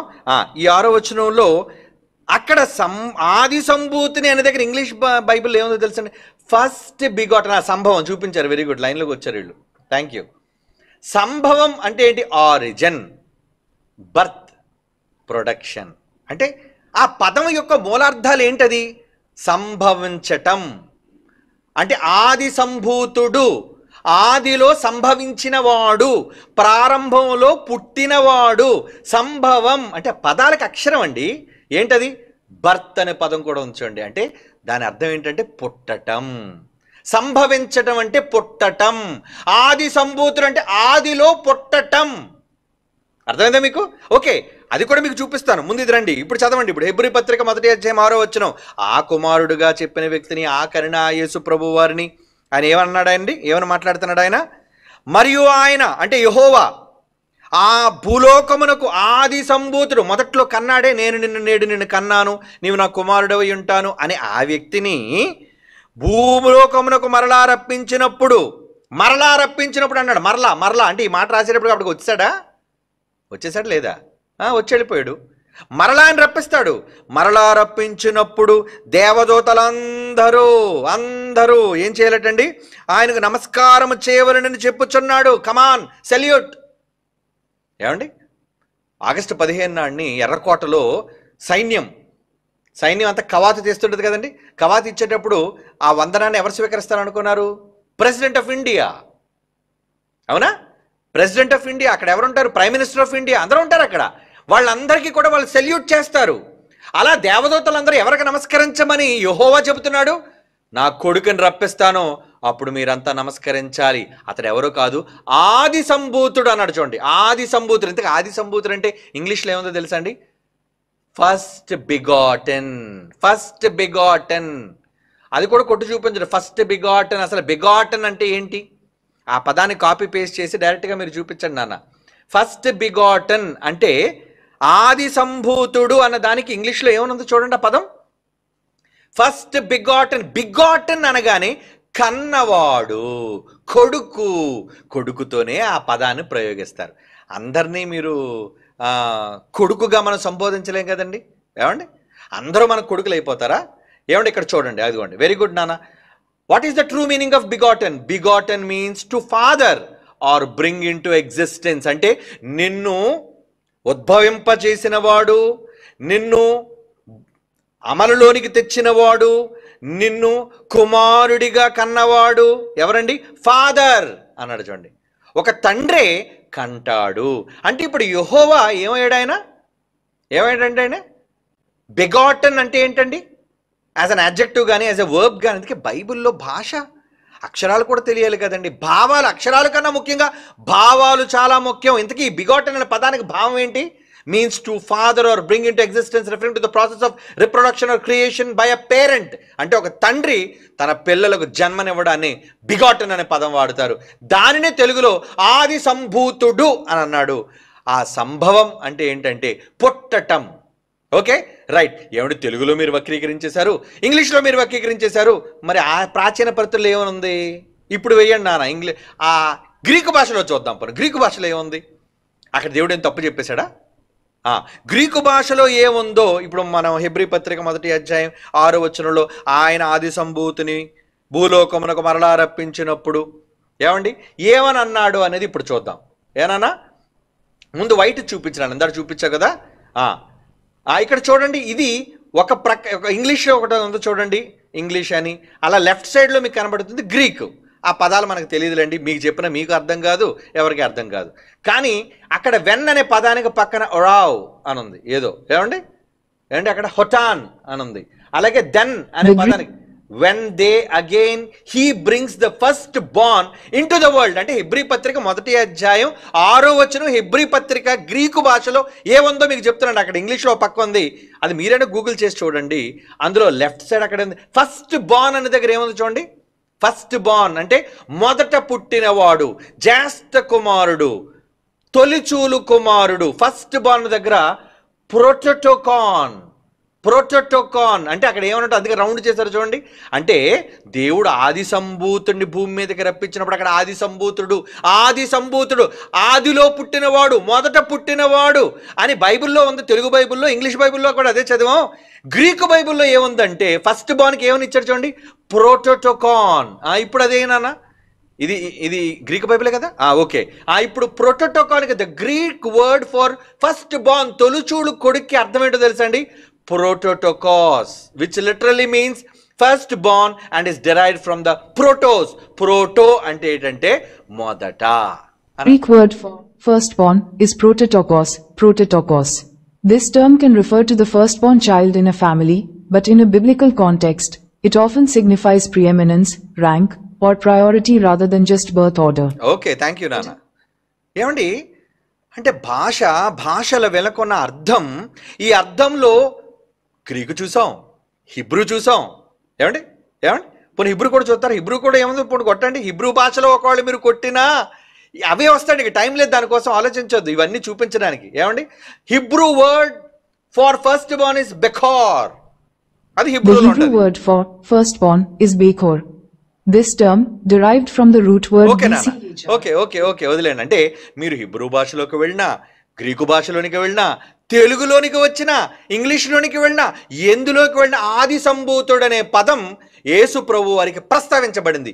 ఇంతకు ఆది సంభూతుడు అంటే ఏమని అర్థం? అక్కడ మొదట పుట్టినవాడు. అందుకే దేవుడు ఏమన్నాడు? నువ్వు నా కుమారుడవు, నేడు నేను నిన్ను కన్నాను. ఫస్ట్ బార్న్, నాకు పుట్టిన తొలిచూలు కుమారుడవయ్యా నువ్వు, నా మొదటి కొడుకువు నాయన నువ్వు, నా తొలి సంతానం నాయన నువ్వు. అంటే మన సంతానం కామా? ఏమండి మన సంతానం కాదా? సామెతల గ్రంథం 8వ అధ్యాయం 22 చూడండి. మరలా మనం పాత నిబంధనలోనికి వెళుతున్నాం, క్రొత్త నిబంధనలోకి వస్తున్నాం. సర్వ సత్యాన్ని మనం వెతుకుతున్నాం. ఏదైనా బైబిల్ బేస్. క్రొత్త నిబంధనలోని భావాలను మనం వెలికి తీస్తున్నాం. అక్షరాలు మాత్రమే కాదండి, అక్షరాలు వెనుకున్న అర్థం దేవుడు చెప్పేశాడు. ఇంతకు అక్షరాల్లో ఉన్నది నిజమేనా? ఎస్, దేవుడు అన్నాడు అన్న మాట ప్రకారంగా ఆయన ఏ విధంగా చూస్తున్నాడండి? ఏ విధంగా చూస్తున్నాడు ఆయన? అవును, అలాగే చూస్తున్నాడు ఆయన. రైట్, చదువుతామండి ఈ మాట. సామెతల గ్రంథం 8వ అధ్యాయం 22వ వచనం. పూర్వకాలమందు తన ప్రారంభంలో తన కార్యములో ప్రథమమైన దానిగా యెహోవా నన్ను కలుగజేశాను. ఏమండి నన్ను అమలులోనికి తీసుకొచ్చాడు. అంటే కనడం అనగానే 9 నెలల కడుపు నొప్పులు, బయటికి రావటం, అనేది మనకు తెలిసిన విధానం. ఏమండి, మరి మొక్కలు కూడా కంటాయా? మొక్కలు కూడా కంటాయి. మరి అడిగి నొప్పులు 9 నెలలు. ఏమంటే ఒక మొక్క నుంచి మామిడికాయ వచ్చింది, మరి మొక్క కంటేనే కదా వచ్చింది. అది ఒక మొక్క నుంచి ఏంటి, ఒక మామిడి చెట్టు నుంచి మామిడికాయ పుట్టిందండి, పుట్టిందా లేదా? మరి ఒక గులాబీ మొక్క నుంచి గులాబీ పువ్వు పూసింది, పుట్టింది, వచ్చింది, అంటే దానిలో నుంచి వచ్చినట్టే కదా. అలాగే దేవునిలో నుంచి ఎవరు వచ్చారట? దేవుడే ఒప్పుకున్నాడు, ఎప్పుడో కీర్తన గ్రంథంలో రాయించాడు. దాన్ని మరలా క్రొత్త నిబంధనలో యేసుప్రభు ద్వారా కన్ఫర్మ్ చేశాడు. ఎందుకంటే యేసుప్రభు ఆయన్ని తండ్రి అని పిలిచాడు. నువ్వు నా తండ్రి అని ఆయన అన్నాడు. అంటే ఈయన ఒప్పుకున్నాడు, దానికి అంగీకరించాడు. ఆ బంధానికి సమాన దేవుడైతే ఈయన బంధానికి అంగీకరించడానికి వీల్లేదు. ఒకళ్ళు నేనే నిజంగా దేవుని స్థానంలో ఉన్నాను అనుకోండి, ఏమండి, నా కుమారుడు నిజంగా యేసుక్రీస్తు వారి స్థానంలో ఉన్నారనుకోండి, ఇద్దరు సమానులైనప్పుడు అడుగుతారు యేసుప్రభు వారు, నేను నీకు ఎందుకు లోబడాలి? నేను ఎందుకు నీకంటే తక్కువ దేవుడుగా నేను ఎందుకు ఉండాలి? కొడుకంటే తక్కువ వాడే కదా, నువ్వు కన్నవాడు ఏంటి, నేను కనబడిన వాడిని ఏంటి? అంతేనా? అంటే తండ్రి కంటూ ఒక ప్రత్యేకత బైబిల్లో ఉంది, మర్చిపోకండి అని. ఈ మాట నేను అనటం లేదండి, ఒక మాట చూపించి ఇక్కడికి వస్తాను నేను. తండ్రి అనే దానికి యేసుప్రభు ఎంత top most priority, high priority ఇచ్చాడో అన్నది ఆయన మాటల్లోనే మనం విందాం. బైబిల్లో ఆయన వ్రాయించాడు ఏమని, ఎవరిని తండ్రిగా పిలవమన్నాడో చూస్తారా ఒకసారి? సువార్తల్లో, ఏమండి, సువార్తల్లో ఆయన మాట్లాడుతూ ఒకానొక సందర్భంలో మత్తయి సువార్త 23వ అధ్యాయం చూడండి. మత్తయి సువార్త 23వ అధ్యాయం 9వ వచనం. మత్తయి సువార్త 23వ అధ్యాయం. ఎవరు మాట్లాడుతున్నారు? మళ్ళీ ఈ మాట ఒకవేళ అపార్థం చేసుకుంటారేమో సోదరులారు, అపార్థం చేసుకోకండి. ఆవేశాలకు తావులేదు, ఎవరి మీద కోపాలు పడకండి, దీర్ఘంగా ఆలోచించండి, నచ్చకపోతే వదిలేయండి. మేము మీ మీద రుద్దటం లేదు. మేమైతే ఏ విధంగా ఆలోచన చేసాం అనేది మా ఆలోచన విధానాన్ని మీకు చెబుతున్నాం అంతే. ఇదేదో మా సిద్ధాంతం కాదు, మా బోధ కాదు. వాక్య బోధే మన బోధ, వాక్య విధానమే మన విధానం కావాలి. కనుక ఇక్కడ ఈ మత్తయి సువార్త 23వ అధ్యాయం 9వ వచనంలో ఏమండి ఎవరు మాట్లాడుతున్నారు? ఇక్కడ యేసుప్రభు వారే మాట్లాడుతున్నారు. అది సందర్భం. ఏమని మాట్లాడుతున్నారు? మరియు భూమి మీద ఎవనికైనాను తండ్రి అని పేరు పెట్టవద్దు. ఎవరంటున్నారు ఈ మాట? యేసుప్రభువే. ఎవరిని అంటే ఎవరని పిలవకూడదట? తండ్రి అని పిలవకూడదట అండి. ఏంటి తండ్రి కంటే అంత ప్రత్యేకత ఉందా? తండ్రి అంటే, తండ్రి తత్వం అంటే అంత గొప్పది, తీసి పడేకండి. తండ్రి అనగానే తండ్రిలేండి. ఏంటి తండ్రి? తండ్రి అనే దానికి వాల్యూ ఉంది, తండ్రి అనే దానికి ప్రాముఖ్యత ఉందని యేసుప్రభు చెప్తున్నాడు. యేసుప్రభు మాట నమ్మండారా? యేసుప్రభు మాట నమ్మండారా? మనం యేసుప్రభు మాటలు నమ్మే కదా రక్షణ మనలోనే వచ్చాం.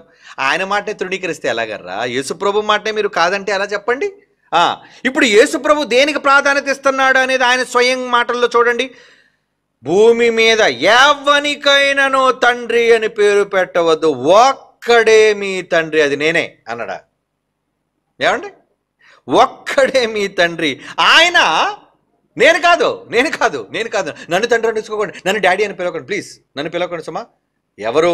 ఆయన ఎక్కడున్నాడట? పరలోకమందున్నాడు. ఎంత క్లారిటీ ఇచ్చాడు, ఎంత ఎక్స్ప్లెనేషన్ ఇచ్చాడు ఆయన. సర్వసత్యం మరలా చెప్తున్నాను. పాత నిబంధనలో యెహోవా, క్రొత్త నిబంధనలో తండ్రి. యెహోవా అన్న పేరు కొత్త నిబంధనలో ఎక్కడ యేసుప్రభు వారు యెహోవా యెహోవా యెహోవా అని పలకలేదు. ఏమండి, ఇక్కడ ఏమని పలుకుతున్నాడు చూడండి. ఆయన ఏమని పలుకుతున్నాడు? ఆయన అసలు భూమి మీద మీరు ఎవరిని తండ్రి అని పిలవడానికి వీల్లేదు. ఏమండి, నిజంగా యేసుప్రభుకి నచ్చకుండానే వచ్చాడు అనుకుందాం. బాగా వినండి, మనకు నచ్చినప్పుడు మన మాటల్లోంచి ఏం బయటపడిపోతాయి? ఏమండి, ఒక వ్యక్తి నచ్చలేనప్పుడు నచ్చనట్టే కిట్టనట్టే మనం మాట్లాడతాం, అంతేనా? ఎలా మాట్లాడతాం? బాగున్నారు కదండి, ఆయన చాలా బాగున్నారులేండి, కానీ ఆ మీసం బాగాలేదు కదండి, ఆ జుట్టు బాగాలేదు కదండి, ఆ డ్రెస్ బాగాలేదు కదండి. అంటే మనం వంక పెట్టాలి అనుకుంటే నచ్చలేనప్పుడు దేనికైనా వంక పెడతాం మనం. నచ్చడం నచ్చకపోవడం అనేది దాన్ని బట్టి ఉంటుంది. ఇది ఎందుకు నేను చెప్పానంటే, యేసుప్రభు వారు బలవంతంగా తండ్రి బలవంతం ఇదిగో నువ్వు కొడుగ్గా వెళ్ళిపో అంటే ఆయన వచ్చేసాడు అనుకోండి, ఈయనకు నచ్చలేదు. ఏంటి, ఆయనతో నేను సమాన దేవుడిని, ఆయన నన్ను తండ్రి అయిపోయి నన్ను కొడుగ్గా భూమి మీదకి పంపించారంటే, లేదు నా ప్రసంగాలు ఖచ్చితంగా నేను ఇప్పుడు కౌంటర్ వేసేస్తాను ఆయనకి. ఏమనంటే, భూమి మీద తండ్రి అని ఎవరికి పేరు పెట్టొద్దు, ఒక్కడే ఉన్నాడు, నేను కూడా మీ తండ్రినే, నన్ను కూడా తండ్రిగా కొలవండి అన్నాడా?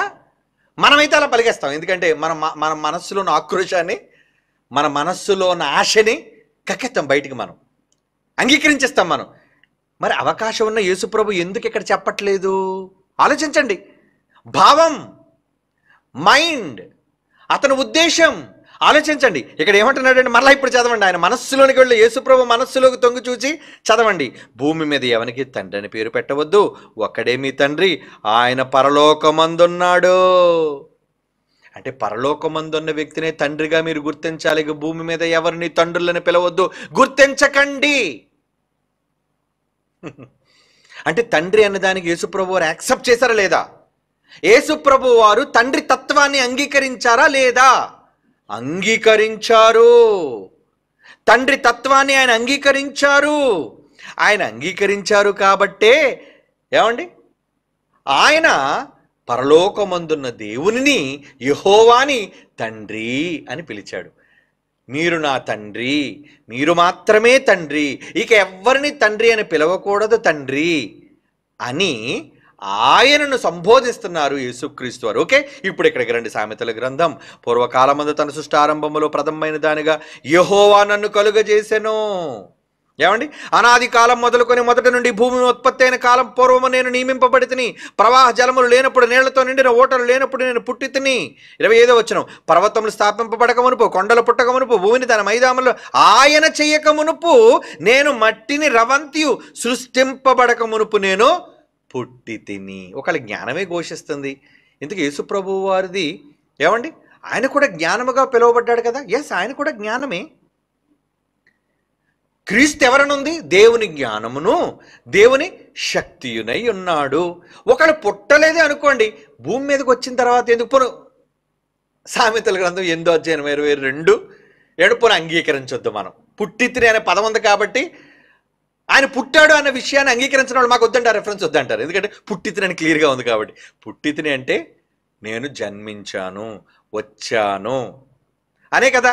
కానీ మరి కుమారుడు అన్న దానికి ఎప్పటివరకు మీరు గ్రీకులో చూశారు, హిబ్రూలోని సర్వసత్యంలోని చూశారు. హిబ్రూ 5లో కావచ్చు, ఏమండి, హిబ్రూ 1లో కావచ్చు, అపోస్తలుల కార్యాలు 13:33లో కావచ్చు, హెబ్రీ కీర్తన గ్రంథం 2, 6, 7, 8 వచనాల్లో కావచ్చు. ఆ మాటలు కదా అక్కడ కూడా ప్రస్తావించబడ్డాయి. అక్కడ తండ్రిని ఒప్పుకున్నాడు, కొడుకుని ఒప్పుకున్నాడు. అంటే పోని సామెతలు అనేది పక్కన పెట్టదు, అది కూడా మనకు అవసరం లేదు. ఏమండి, వదిలేద్దాం. ఎందుకంటే మరి వీళ్ళు అంగీకరించరు కదండి. మేమైతే దాన్ని మనస్ఫూర్తిగా జ్ఞానము కాబట్టి ఆయన పుట్టాడు, ఆయన కూడా ఆది సంభూతుడు. క్రొత్త నిబంధనలు ఏముంది? ఆది సంభూతుడు అంటే ఆదిలో ఉద్భవించిన వాడు. అందుకనే ప్రథమమైన దానిగా ఆయన నన్ను పుట్టించెను అనే పదం ఉంటుంది చూడండి. ప్రథమమైన అది చూపించడానికే ఇది మీకు ఇక్కడ నేను చూపించాను. ఎక్కడ చూడండి ఆ మాట సామెతల గ్రంథంలో 8వ అధ్యాయము 22, పూర్వకాలములో సృష్టారంభమున తన కార్యములో ప్రథమమైన దానిగా యెహోవా నన్ను కలుగజేశాను. అంటే నేను ఉద్భవించడానికి, ఆయన నన్ను కలుగజేయడానికి, అంటే కలుగజేశాడంటే చేతులతో చేశాడు కాబట్టి కనలేదు అనేది అనకండి. భాష్యం, భావం క్రొత్త నిబంధనలు ఏం చెబుతుందంటే ఆయన తండ్రి, ఈయన కుమారుడు. నేడు నేను నిన్ను కన్నాను, నిన్ను భూమి మీదకి ఆది సంభూతుడిగా నేను రప్పిస్తున్నాను. ఆది సంభూతుడిని నేను మరలా రప్పిస్తాను. ఆది సంభూతుడు అంటే ప్రారంభంలో పుట్టినవాడు ఆయనే. దేవునికి ప్రథమ కుమారుడుగా, దేవునికి తొలుచూలు కుమారుడు కదా, ఫస్ట్ బోర్న్ అని ఇవన్నీ చదివారు కదండి. పోనీ గ్రీకు భాషలో ఉన్నది కూడా మీరు చదివారు కదా, ప్రొటోటోకోస్ అని చదివారు కదండి. అంటే ఆ భాష, ఆ మాటలను మీరన్నారు కాబట్టి చూపించాను, లేదంటే మాకు ఆ భాషతో గ్రీకు భాషతో సంబంధం లేదు. ఏమండి, ఏదైనా భావమే మాకు కావాలి. అంటే ఏ భాషలోనికి వెళ్ళినా భావయుక్తంగా మనం ఆలోచిస్తే తండ్రికి ఆయన కుమారుడుగానే ప్రస్తావించబడుతుంది. అంటే కుమారుడుగా తన్ను తాను వెల్లడించుకోవటంలో, ఏమండి, ఆయన తన్ను తాను చూపించుకోవటంలో బైబిల్లో రాయబడిన క్రొత్త నిబంధనలోని సర్వసత్యంలోని మాటలది. యాకోబు పత్రిక 1వ అధ్యాయం 18వ వచనం చదవండి. ఇప్పుడు యాకోబు పత్రిక 1వ అధ్యాయం 18వ వచనం. యాకోబు పత్రిక 1వ అధ్యాయం 18 అండి. ఆయన తాను సృష్టించిన వాటిలో మనము ప్రథమ ఫలముగా ఉండునట్లు సత్యవాక్యము వలన మనలను తన సంకల్ప ప్రకారము కన్నాడు. నాయన యేసు ప్రభునే కన్నాను అని అనుకునే ప్రత్యేకత నేను ఆయనకి ఇచ్చి మీరంతా బానిసలను, లేదంటే మీరంతా కూడా నాకు సంబంధించిన వాళ్ళు కారనో మీరు అనుకోకండి. నాయన మీరెవరు? యేసు ఒక్కడే కాదు, యేసు ఆది సంభూతుడు, ఫస్ట్ బోర్న్, తొలిచూలు కుమారుడు. మరి మీరు నా పిల్లలే నాయన.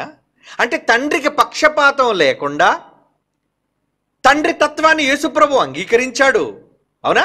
ఎస్, మీరు తండ్రి నాయన, నేను కొడుకుని అని అంగీకరించే లోకానికి వచ్చాడు. అలా అంగీకరించిన ఆయన ఉద్దేశాలను మనం అమలులోనికి తీసుకొని, తండ్రి మరి ఆయనకు మీరు తండ్రిగా పిలువబడ్డారు, ఆయన మీకు కొడుకట, మరి మేమెవరో నాయన అంటే, నాయన మీరు కూడా నా పిల్లలే నాయన అని బైబిల్లో అన్నాడు. చూద్దాం అన్నమాట. 1 యోహాను పత్రిక 3వ అధ్యాయం 1వ వచనం చూడండి ప్రియులారా. 1 యోహాను పత్రిక 3వ అధ్యాయం 1వ వచనం, మనము దేవుని పిల్లలమని పిలువబడినట్లు తండ్రి, ఇక్కడ చూడండి, తండ్రి మనకెట్టి ప్రేమను అనుగ్రహించునో చూడుడి. మీరెవరు? మనము దేవుని పిల్లలమే. కన్ఫర్మ్ చేశాడు చూడండి. ఎవరు? యోహాను గారు. సర్వసత్యమా కాదా? సర్వసత్యమే. యేసు ప్రభు ఎలాగైతే కుమారుడుగా తండ్రి స్వీకరించాడో, మనలను కూడా మనము దేవుని పిల్లలుగా పిలువబడినట్టు తండ్రి మనకెట్టి ప్రేమ అనుగ్రహించాడు, మనకు కూడా ప్రేమను పంచాడు. లవ్. ఏమనట? మీరు నా పిల్లలేనా? దేవుని పిల్లలు మీరు దేవుని పిల్లలే అని, మనము దేవుని పిల్లలమే అంటున్నాడు చూడండి. మనము దేవుని పిల్లలమే. అవునా? అవునండి. అంటే యేసు ప్రభువుని ఇందాక మనం ఏం చదువుకున్నాం? ఆయన కొడుకుగా అన్నాడు, మనం కూడా పిల్లలమే, మనల్ని కొడుకులుగా స్వీకరించాడట. ఏమండి? ఆయన్ని సమస్తమునకు వారసుడుగా నియమించాడట. మరి మీరు వారసులు గారా? మీరు వారసులు గారా? ఎస్, మనకి కూడా వారసత్వాన్ని ఇచ్చాడు. చూద్దాం అన్నమాట. యాకోబు పత్రిక 2వ అధ్యాయం 5వ వచనం. ఏమండి? ఈ చాలా టైం అయింది కదా, మొదటి భాగాన్ని ముగించుకుందాం. ఇంకా చాలా సబ్జెక్ట్ ఉంది. నెక్స్ట్ వీక్ కూడా తప్పనిసరిగా దీని తాలూకు సంపూర్ణ వివరణ పిల్లలందరికీ వినాలి, మీరు నేర్చుకోవాలి, రాసుకోవాలి. ఎందుకంటే భవిష్యత్తు తరాల వారికి ఏంటి, తండ్రి కోసం ఏంటి, కుమారుడు కోసం ఏంటి, తండ్రికి పుట్టినవాడా కొడుకా కాదా, ఈ వివరణ మనం తెలుసుకోవాలి. నేను ఇప్పటివరకు చెప్పింది ఓన్లీ 20% అండి. ఇంకా 80% సబ్జెక్ట్ ఉంది. అయిపోయిందని అనుకోకండి ప్రియులారా, పిల్లలారా, అయిపోయిందని అనుకోకండి, ఉంది చాలా రెఫరెన్స్లు. మీరు ఈ రెఫరెన్స్లకి చాలా వరకు ఇప్పుడు కన్విన్స్ అయిపోయి ఉంటారు నాకు తెలుసు. ఏమండి? మీరు చాలా ఆనందించుంటారని నాకు తెలుసు. కానీ ఏంటి 20% ఆనందిస్తే అలాగే ఇంకా 80% ఇంకా కడుపు నిండా తినద్దా మీరు? ఇంకా ఎన్నో మాటలు చూడొద్దా? ఈ చూసి పొంగిపోవాలి మీరు. అబ్బా, మేము నమ్మినది సత్యము, ఒక అబద్ధంలో మేము లేము అనుకోవాలండి. మీరు అబద్ధంలో లేరు, ఉండకూడదు. మనం ఎవరు అబద్ధంలో. ఓకే, చదువుదాం. యాకోబు పత్రిక 2వ అధ్యాయం 5వ వచనం. నా ప్రియ సహోదరులారా, ఆలకించుడి. ఈ లోక విషయంలో దరిద్రులైన వారిని విశ్వాసమందు భాగ్యవంతులుగాను, తను ప్రేమించే వారిని తన వాగ్దానం చేసిన రాజ్యమునకు వారసులుగా ఉండుటకు దేవుడు ఏర్పరచుకొనలేదా? ఎవరిని? మనల్ని. అంటే మనం కూడా వారసులమేనా? ఎస్, మనం కూడా వారసులమేనా? అవునండి, వారసులమే. ఎవరితో వారసులం? బైబిల్లో ఆ మాట ఎక్కడుందో చూడండి. క్రీస్తుతోడి వారసులము అంటాడు చూడండి. మనం వారసులమే. రోమీయులకు రాసిన పత్రిక, రోమపత్రిక 8వ అధ్యాయం 17. రోమపత్రిక 8వ అధ్యాయం 17 వచనం చదవండి ప్రియులారా. మనం పిల్లలమైతే మీరు ఇందాక పిల్లలని చదువుకున్నావా? క్రొత్త నిబంధనలో సర్వసత్యం చెబుతున్నాను.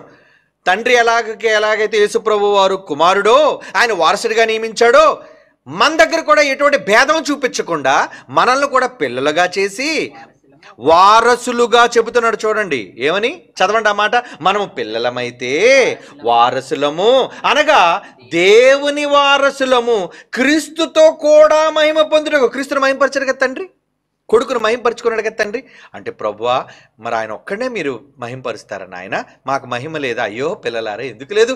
మీరు నా పిల్లలే కదా, మీరు నా వారసులే అని అనడానికి తండ్రి ఎంత మంచి మనస్సుతో, మన తండ్రి, అందరికీ తండ్రి ఏమని మాట్లాడుతున్నారు చూడండి. క్రీస్తుతో కూడా మహిమ పొందుటకు ఆయనతో శ్రమ పడాలి, మీరు కష్టపడాలి. యేసు ఎలాగైతే కష్టపడాడు. మీ మాట అనేది చాలా మందికి బాధ వచ్చింది.